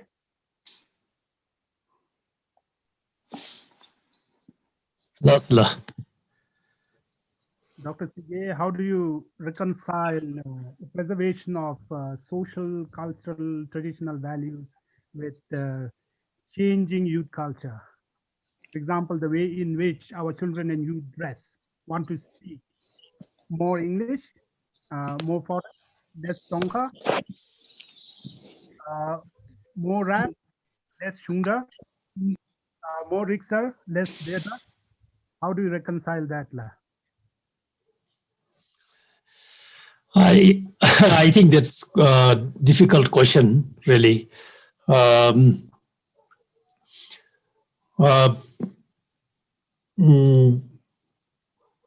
I grapple with the same question myself, I would say, because as I mentioned earlier, I am a father of 3 sons, and the eldest is now 17, and the second one is going to be 12 soon.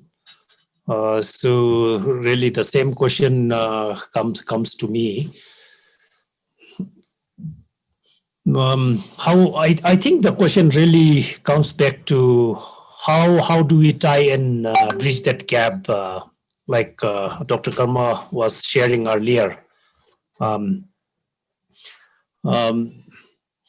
The interest of the younger people, especially of the teenagers these days, are very different. They are not moved at all by Jungda or maybe even better. So they are more into rap and maybe some rickshaw songs. So I think it's quite a difficult question, maybe that we all need to ponder upon. I'm really hard pressed to come up with really any good suggestion towards that. But maybe that this dialogue and things like that should keep happening. But at the same time, one thing I would say is Choing and maybe some of the younger panelists mentioned. So culture keeps on evolving, and some of the aspects of our tradition and culture can be incorporated into the themes of the songs or the dances that the younger generation is interested in. So that way, I think we can have some aspects of tradition and culture, incorporated, and they can take on from there. When it comes to dress and all that, I think the external aspects of our culture, while they are important, I feel that as part of our discipline and all that, they are important. But nonetheless, I would still place greater importance on the cultural values, the internal aspects of our culture more. The external aspects, I think, sometimes can change, as it has been shown all over the world. I don't really have a very good answer to that, Yedupsa. That is what I have to say. I understand. Very difficult question. Sir, can I add something? Yes, Chuing, but before that, I would just like to remark that this is a very difficult question. Preservation of cultural and traditional values on one hand, and making provision for the evolution of culture on the other, very difficult. But your answer is thoughtful. Thank you, Chuing, please. Lasla, very quick. Yes, when we talk about culture and tradition, I think it is associated with pride, respect, patriotism, and these are all feelings, something to be felt. And this is where I feel it is very important to have arts in the education system, because through arts we can understand the feeling, because art is mainly about feelings, and we have to learn how to portray those feelings through presentation. So I think this is art could be a solution to this problem. Yes, thank you so much. Thank you. Is Riksar on? Sorry. Yes, Kinga.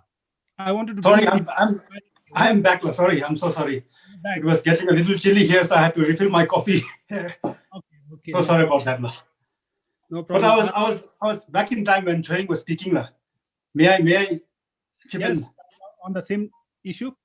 Yes. Yes, if you have something to say, please. Yes, as I was saying, I was right on time when Chuing was speaking. So I agree with Chuing that we have to look at how we can channel the interest of the youth and their restlessness and their energy, or for that matter, their craze for K-pop or music, to get the best out of them.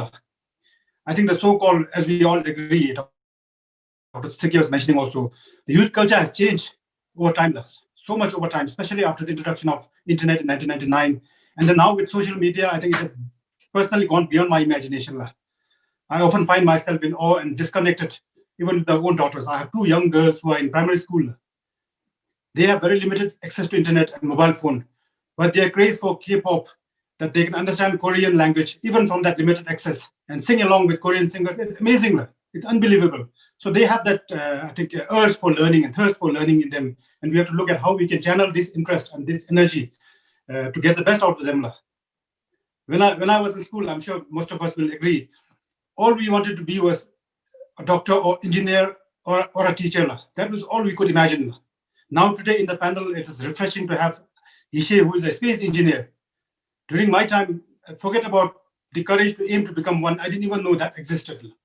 So time has changed so much, and this disconnect, I definitely agree that my young girls are fans of K-pop, while I'm a evergreen fan of Beta and Sungda anytime.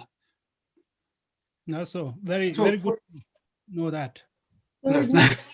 So what I'm trying to say is, youth of today, they have a lot of exposure and a lot of opportunities, possibilities, and more options. They're energetic, restless, and they have a thirst for learning based on my own experience with my girls. So we have to look at how our education system, as well as our society, can embrace this energy or restlessness and channel them towards their positive growth. And I mentioned society because I really appreciate people like Chuing, who are doing a wonderful job through its M Studio, channeling the energy of the youth to work towards, as I mentioned, promoting the language, promoting the Bhutanese music, and our tradition and culture. Okay, thank you, Ginga. And can I bring in Rick, sir? Yes, Lesser. Are you there? Okay. Yes, Lesser. I think we need to talk about language now. Language, I think, education system, most would agree that Dzongkha is the missing link, right? And our children and youth are mostly known to be weak in Dzongkha and uninterested in Dzongkha. What do you think is the problem? After you answer this question, I'll go back to our experts, Dr. Karma and Dr. Sige and others. And if Yishi can also think about this, what's the problem with Dzongkha? Lesla, so I'd just like to state that this is my own personal opinion. But I think I speak for most of my other friends when I say this as well.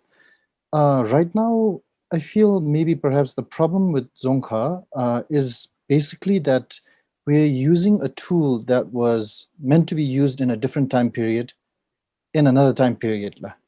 So what I mean by this is, let me just state a very simple example. Last 2 years actually, since I've joined my office, for example, it's amazing to think that not even having to write my own name in Dzongkha, you can do just fine in the professional world. First of all, that. Second of all, I feel like in terms of context, if we look at how youths are now spending most of their time and their life and their energy, it's on technology. Whether it's social media, whether it's online streaming, whether it's basically virtual learning, everything, and even this chat over here, for example. And it is so amazing to think about the gap there is between Dzongkha and the technology. So basically, we are sort of stuck in a time which I think goes on to sort of support Dr. Karma's point earlier about there being two Bhutan. We're living in a time, and we're living in a situation where the tools that we have to use are very, very different. And we actually, I mean, when we really think honestly about this, Dzongkha doesn't really find a place in any of that, I feel. All the letters, even if you go to bank, for example, and basically you name everything that's important, you can get by just fine in Bhutan without ever having to use Dzongkha. Okay. And to a point where I feel like you can get fine even without, if you don't write your own name in Dzongkha time to time. I think a youth in Bhutan might just forget how to spell our own name in Dzongkha as well. So perhaps currently there seems to be a large gap. I feel like the people in the Dzongkha Development Commission needs to sit down together with people in the tech department, people in the economy sector, and find a way to actually innovate new ways in which that can make a play that can play a role in our current circumstances. Okay, thank you, Rick, sir. Probably I framed the question wrongly. What's the problem with Dzongkha? Probably the problem is not with the language Dzongkha itself. The problem is in the way in which you use it. Probably not use it enough. Right? Ishi? So I would like to supplement on this question.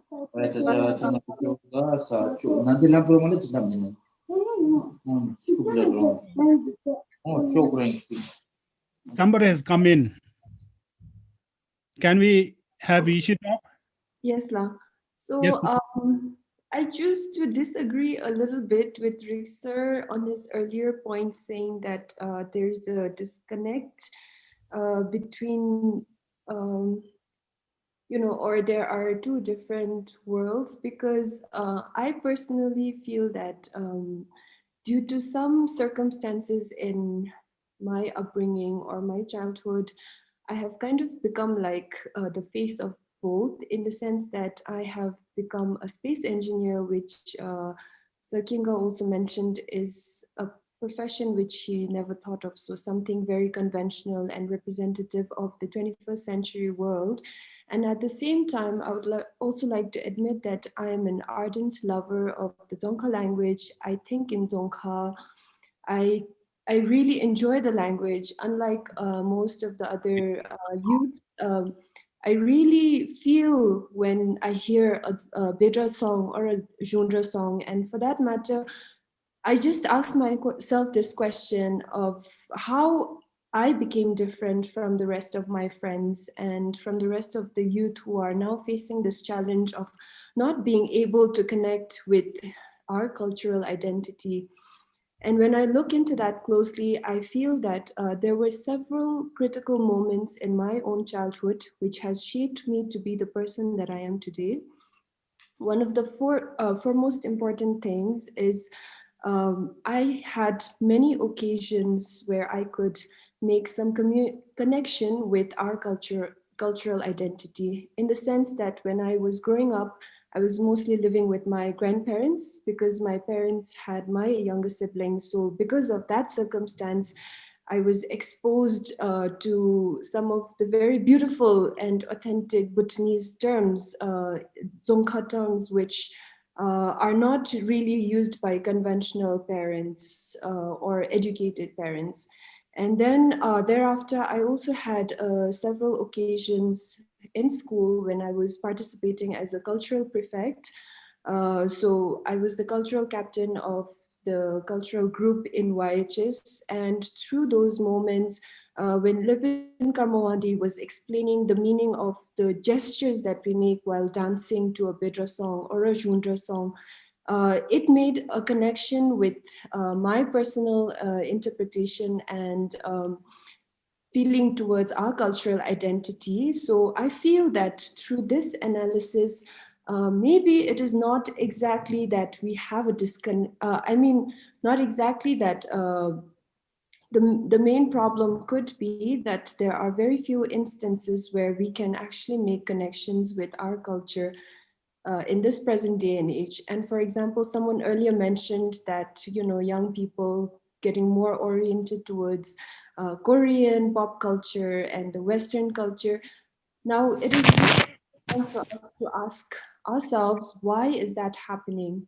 And the only possible or rational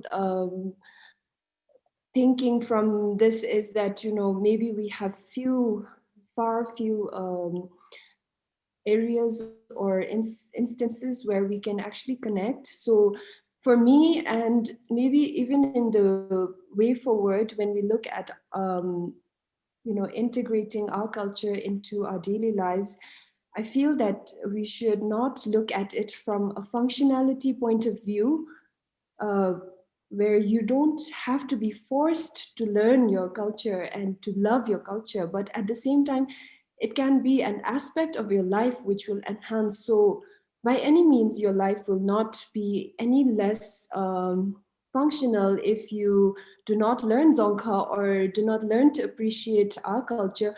But what about the possibility of you loving our culture, you loving the Dzongkha language, and you being able to think and analyze things in the Dzongkha language? Now, the amount of the possibilities that can come from there in enriching your life, I feel that this is how we should look at incorporating our culture into our daily lives, and not just see it as a burden or as a obligation that you have to fulfill for being a Bhutanese. It is in fact an element which will enhance your livelihood and your experience of life in general. So I would like to add that much. Thank you. Thank you so much. Our 2 hours is up, but I would like to request for a few minutes. Sir, may I just come in for a second? wrap up. We will wrap up now. Yes, Yes, may I just come in for a few seconds on this while we are talking about Dzongkha? I think I tend to agree with Rick sir when he said that we can do perfectly fine without even knowing how to read and write Dzongkha. Maybe not with spoken, but definitely reading and writing Dzongkha. So this leads to the question: is it really important to have a written, to have students, children study written Dzongkha? But don't misunderstand me. I'm not saying it is not important. I think it's important for all of us to put our heads together. Because if it is important, if you understand that it is important, then we have to practice in letter and spirit. You look at the Minister of Home and Cultural Affairs, we look at Department of Culture, who are supposed to be custodians. How often do they use Dzongkha in their day-to-day affairs? And for that matter, look at the Parliament.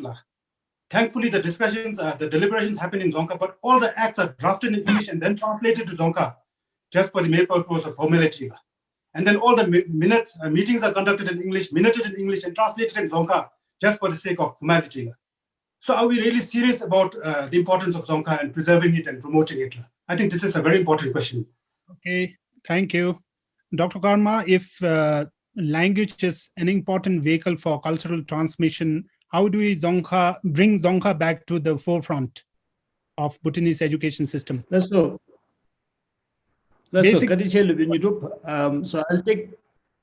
I'll take this opportunity to share some of the things that I want to share anyway as practical ways to move forward. So to begin with, I think a lot of cultural changes are happening in the public arena. And Chuing has done wonderful work there. We have also people like Yishe who are very passionate and who love the culture and language. So I think that is something really good happening in the creative industry sector, in the public arena. But I would like to go back to the focus on mainstream education system itself, mainly in the schools.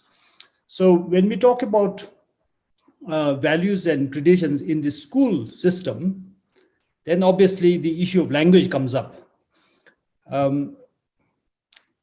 As Kinga just pointed out, are we really serious about Dzongkha as a national language is the question we need to ask. If you look at the legislative body, I think, yes, they've given good respect, judiciary, yes, and many other offices as well. But on the whole, the executive branch of the state has not really given Dzongkha the attention it needs if we were to keep it as national language. So my proposal would be really, education really has to treat Dzongkha as a national language if it claims it to be the national language. Otherwise, just drop it. And I don't think we can drop it because it forms a very fundamental, essential part of our identity and national sort of heritage. So education has to do something about Dzongkha. And again, there is a misconception going around that Dzongkha is an obsolete, outdated language or is a hard language. It's not. All languages evolve, just like culture. So we have to allow Dzongkha also to evolve and develop. And that kind of development can only happen if we use them. And the society will use them only if the mainstream education system uses them. So for the education system to only give 10% of its instruction time to the national language is not adequate. If you were to address the issue of the national language, the hours must be more, there should be more resources. And the more we make it part of the education system, then the more people will use it. There'll be more literary activity happening in Dzongkha. So there is definitely more need for Dzongkha instruction in the education syllabus. I have for many years actually argued, and I would like to reiterate this, that Bhutanese history must be taught in Dzongkha. Okay, it's fine to teach world history in English or Indian history in English, but our own past that was transacted in our languages, why should we borrow a foreign language to teach our young people in a foreign language? I think, so I have been for many years now saying Bhutanese history or Bhutan history should be taught in Dzongkha, and that will at least increase the number of hours Dzongkha used in the education system. Now, again, I know that this was tried in the past. I would say that it was just done as a token. History teachers were not equipped with Dzongkha language. Dzongkha language teachers were not equipped with historical and historiographical teaching skills. And somehow they tried it for a short period. And when it didn't work, they dropped it saying it doesn't work. But I think the Minister of Education really needs to seriously consider teaching Bhutan history in Dzongkha after doing enough preparation of both the curriculum and also the teachers' nomela. So that is one, especially with regard to language. And I think only if we have the language, the cultural world which is embedded in Dzongkha will remain with us. Then I want to take this opportunity to suggest a few other things. So one of the things, now the question you posed to Dr. Sike about how we reconcile the evolving modern culture with the traditional values. I think at the moment, there's not much discourse going on about that.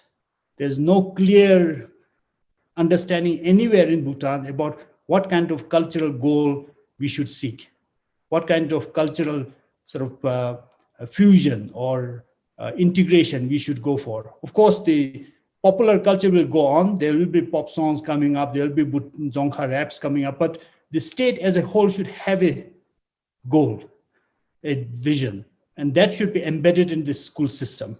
So for that, we need to do a lot more thinking, a lot more discussion. What really constitutes Bhutanese identity? Is it our sense of humor? Is it our sense of belonging to the original land, the land of ancestry? Is it our culinary recipes? Is it the language? I think our cultural identity is made up of so many different factors, which we have to all think through very carefully. So there's definitely need for more discourse on what constitutes Bhutan's culture and how do we take this culture forward in the 21st century.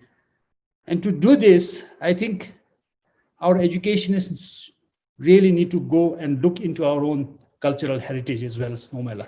That to sense maaship shikagi ni japten nicheda kesho disulora ten dinubala pebeche khasagi nalula nga na to V-TOB kani EduTALK Tambadi mato tele khasachun se chamazu khasachaudalu. The discussions was on teachers.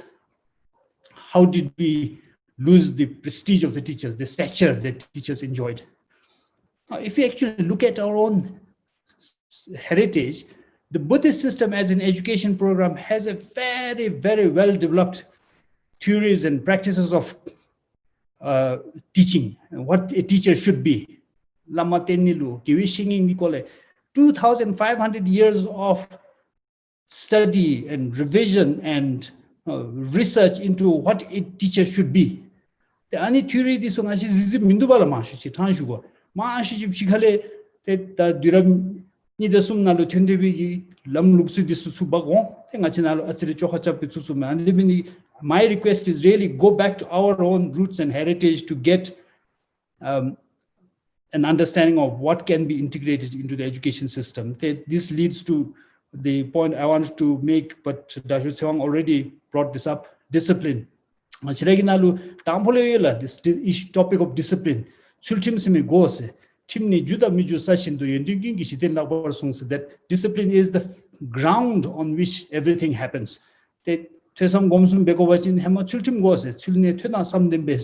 So there's so much that we can learn. And I think discipline in the schools have to be brought back to Nomela. Whether it's through the carrot or the stick, the education system has to relook at this.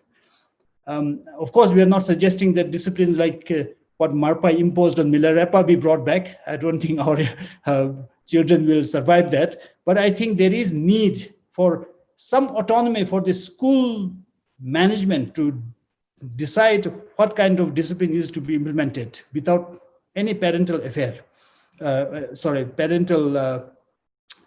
intervention. Then now going back to some other things, I think one thing in terms of cultural transmission, so Yishi did very well, it seems, but Riksar was raising this issue that there is this difficulty of accessing Dzongkha or the cultural heritage. One thing the schools really ought to do is allow school children to take part in the local events, local cultural events. Make it part of the education that children go to these events and learn about the place, learn about the territorial deities, learn about the social management and so forth. And also maybe bring village elders, especially at primary level, to tell stories, to sing songs, to chant lozes or changmos and so forth. I think there has to be much more interaction between these two different worlds that we have. Then finally, I want to touch upon this, that as human beings, we all have our spiritual calling. And this is also one of the most important part of education, that we have to respond to our inner spiritual inclinations, spiritual needs. And I think we brought up the, Rick Sir was, and also Dashu Sewang talked about citizenship education. I think just like citizenship education, there's need for consumer education, sexual health education, media literacy education, so many. But I think one of the things that's relevant for cultural values and tradition is, especially in our case, is spiritual well-being education. We need to somehow integrate that. And that has become even more urgent today, because now we have this digital world, digital era, where a lot of people are going through screen addiction. We're facing cyberbullying. We have now substance abuse, suicides. There are so many issues happening that are all related to the mental health. And I think the education system going forward, if we have to really have more values and cultural traditions embedded in it, we need to integrate some spiritual well-being components. So with that, I'll stop there. Thank you.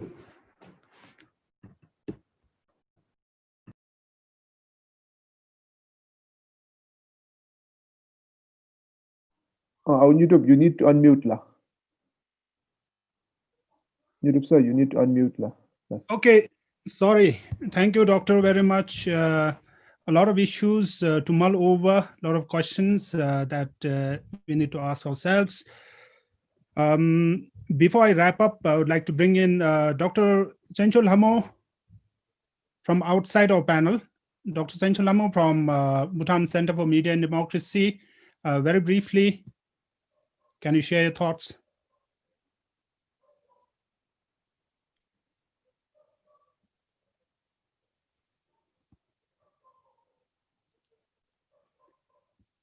Is Dr. Chencho online? I think we have lost her lah. Okay, if she is not, I'd like to bring in Dashu Seong to share his closing thoughts. And after that, I'd like to offer opportunity to other panelists to very briefly share your closing thoughts, about 30 seconds. But before that, Dashu Seong. Thank you, moderator, sir. Few thoughts to wrap up. Firstly, there was earlier this discussion on songs and Shungda, Bhuta, K-pop. Briefly, my personal thought is cultural diversity is it's good. If our younger generation, if the youth know how to sing Korean songs, how to speak German language, how to prepare Chinese dish, all very good phenomena. At the same time, I think our youth, especially our future, our hopes, perhaps the ideal situation will be better than they know Korean songs, better than they know German language, better than they could cook Chinese dish. It will be best if they know how to sing Zunda, how to sing Bhuta, how to speak Dzongkha well, how to cook Emadachi. Then I think the rest will be a bonus. It will add to our diversity. It will make us a very enriching society phenomenon.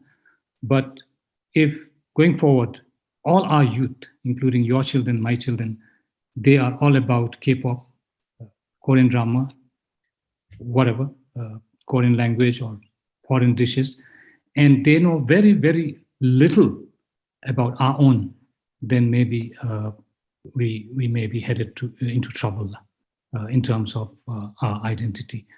So that is, I mean, just a personal anecdote, if it helps. I tell my two daughters also, it's all very well that you watch K-pop and you can, you enjoy Korean songs, things like that, but of course not at the cost of Dzongkha songs, not at the cost of Bhutanese dishes, not at the cost of the Dzongkha language. If that is intact, the rest are all bonus. We should encourage synomacy. On that, that is my view. In terms of, we have talked a lot about the transmission of cultural values, tradition in the education system. So much we also know is already happening. We surely can build on what is existing right now. As Yeshi was mentioning earlier, during her school days, she was the cultural captain. And we know across schools, there are these bright students, capable students appointed to different leadership roles. And one amongst them is the cultural captain. Maybe we might want to look at the role of a cultural captain in a school. In terms of the very discussions that we're having today, in terms of how culture, tradition, values, etc., are transmitted in the school setting through whatever ways and means possible. And in that context, where does the cultural captain and his or her roles fit in? Where does the Dzongkha Lewe's role fit in? Or is it something to be left to the Dzongkha Lewe or the cultural captain alone? Or is it something that all of us in the environment, in that school environment, from the principal to the sweeper, all the teachers, do we all also have a role to play in this transmission process? As we all know, culture is founded on a set of values.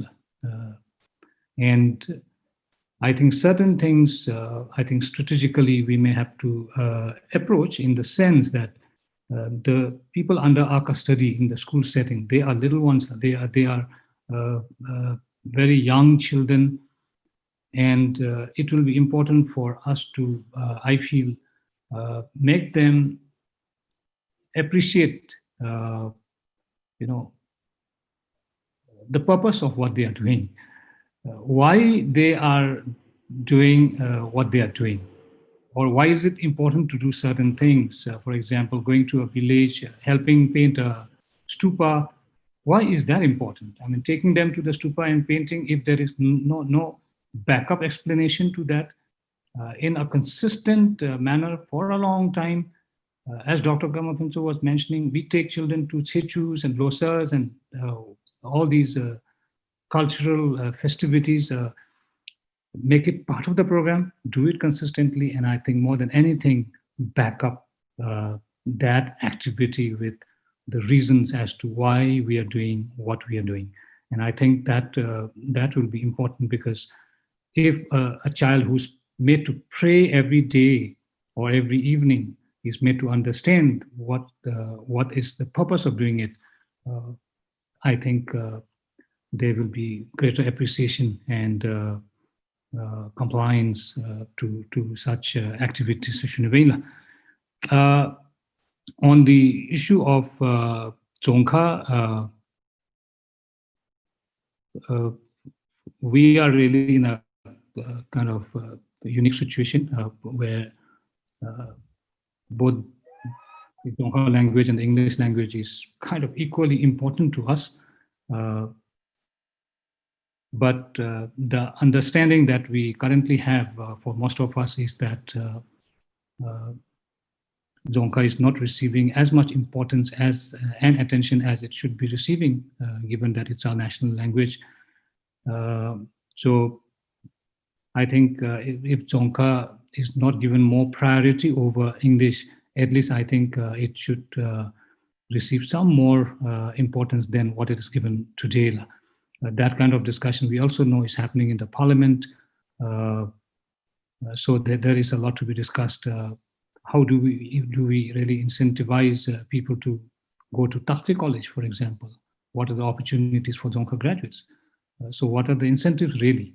The national language in si gyayongi khakichi in si the lecture tam cham chi ge duro te milu shima kokap doduri be mi college job da yo mi ba khoro cham bigo ba chen te sueno sam tang du si no mela.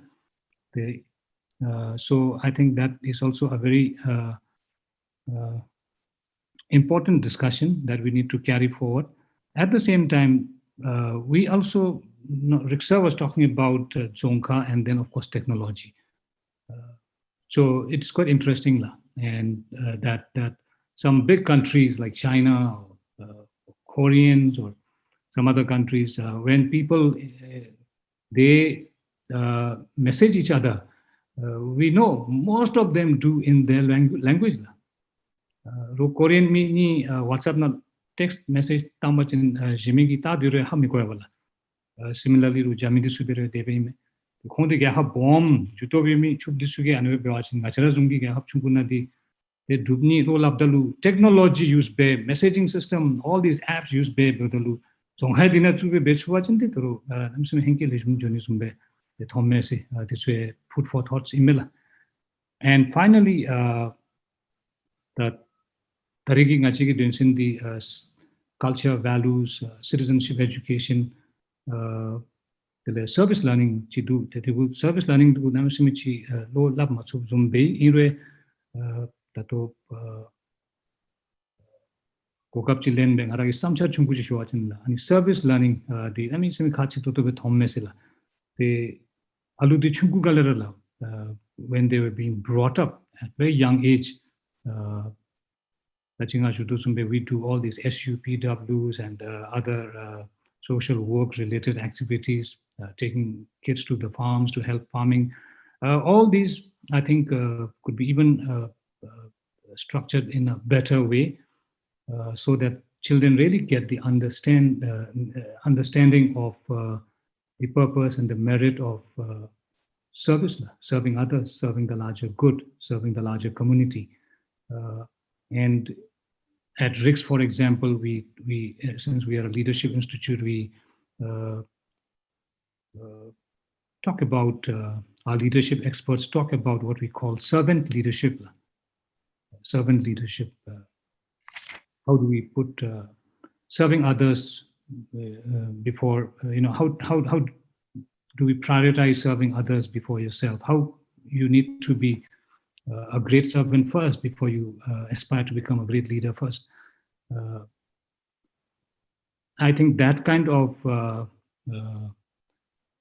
imparting that kind of knowledge and thinking to our children will go a long way. Today, we are also, in a way, struggling with public service delivery in the public service system.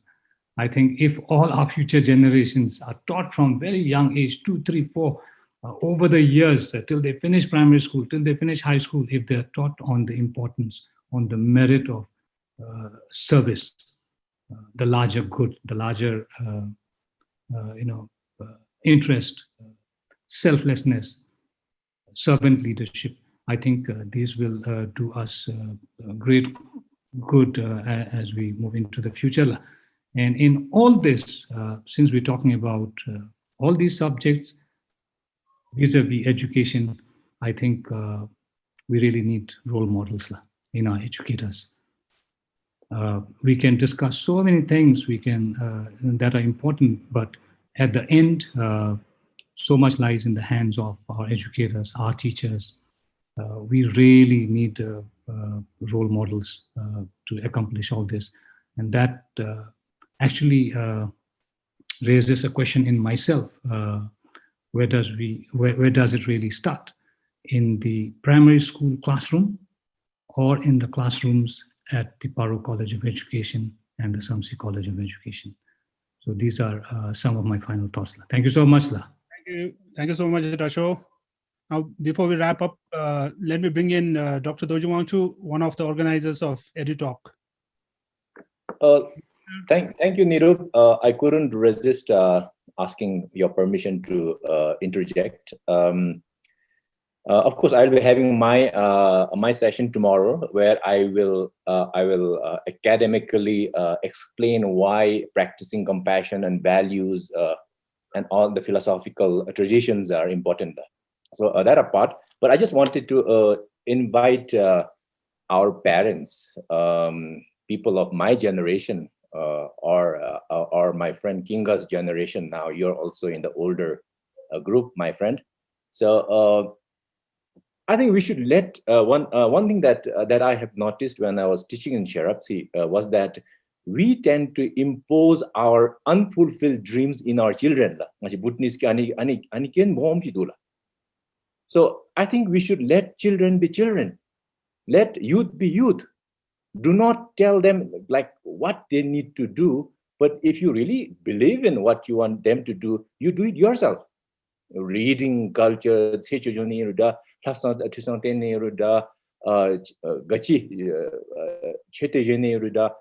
do it yourself. The children will follow you, but do not tell them to do this or do that. So perfect example, Choing Jatso here. I mean, I know his father. He came back after his graduation towards the end of I think 2010 or then, and his father told me that Choing up to now he doesn't want to go to government, engineering, maybe law. No, he's actually is a first class engineering graduate. And I told his father, let him do whatever he wants to do. I mean, let him pursue his dream. And look at what Choing has shared today. I'm full of praise. I mean, nothing but praise for what he has done. You know? So I think we need to listen very deeply to the youth. Do not provide solutions. The solution, like how Riksar and how Choing has given us today. Trust is another thing. I think putting trust in our youth. Let's trust our youth. Let's trust our children. I mean, and they will come up with their own solution. They will find their own way. But as Song said, keep reminding them of our tradition, of our culture, through our stories, our legends. And if we do that, we are in a very safe hand. Second, last, how do we transmit? I mean, you can see my hairstyle. That's copied from Amitabh Bachchan, my childhood hero. I mean, we all grew up, my generation grew up all listening to Hindi movies. I mean, Hindi songs. I can still sing if you want now. I'm just joking. But what I'm saying is that, there is a phase. After a while, you tend to ask yourself, who are you? And I'm not, then I realized that I don't identify much with Amitabh Bachchan. I don't identify much with Hindi movies or whatever. And then you come back to your own roots. But because, as Ishe was saying, because my grandfather taught me those when I was young, very young. And so you come back to where you belong. But that belongingness has to be instilled while you are very young by you as parent now. And don't worry, if they don't come back now, they'll come back later. But they will come back. So let children be children, let youth be youth. Okay, we should do our part well, and really don't force anyone to put your unfulfilled dreams in your children, and then engineering begolo, doctor begolo. I don't do with my two daughters. I mean, you can confirm that, anyone who knows my family. Okay. So music, art, terrific way to transmit the values. Film industry, the contribution of the film industry. I mean, that why do I sing Riksar songs now? Why do I listen to Ugan Pandey, The Solution, which is through songs? So just to share that. Thank you, Nirup.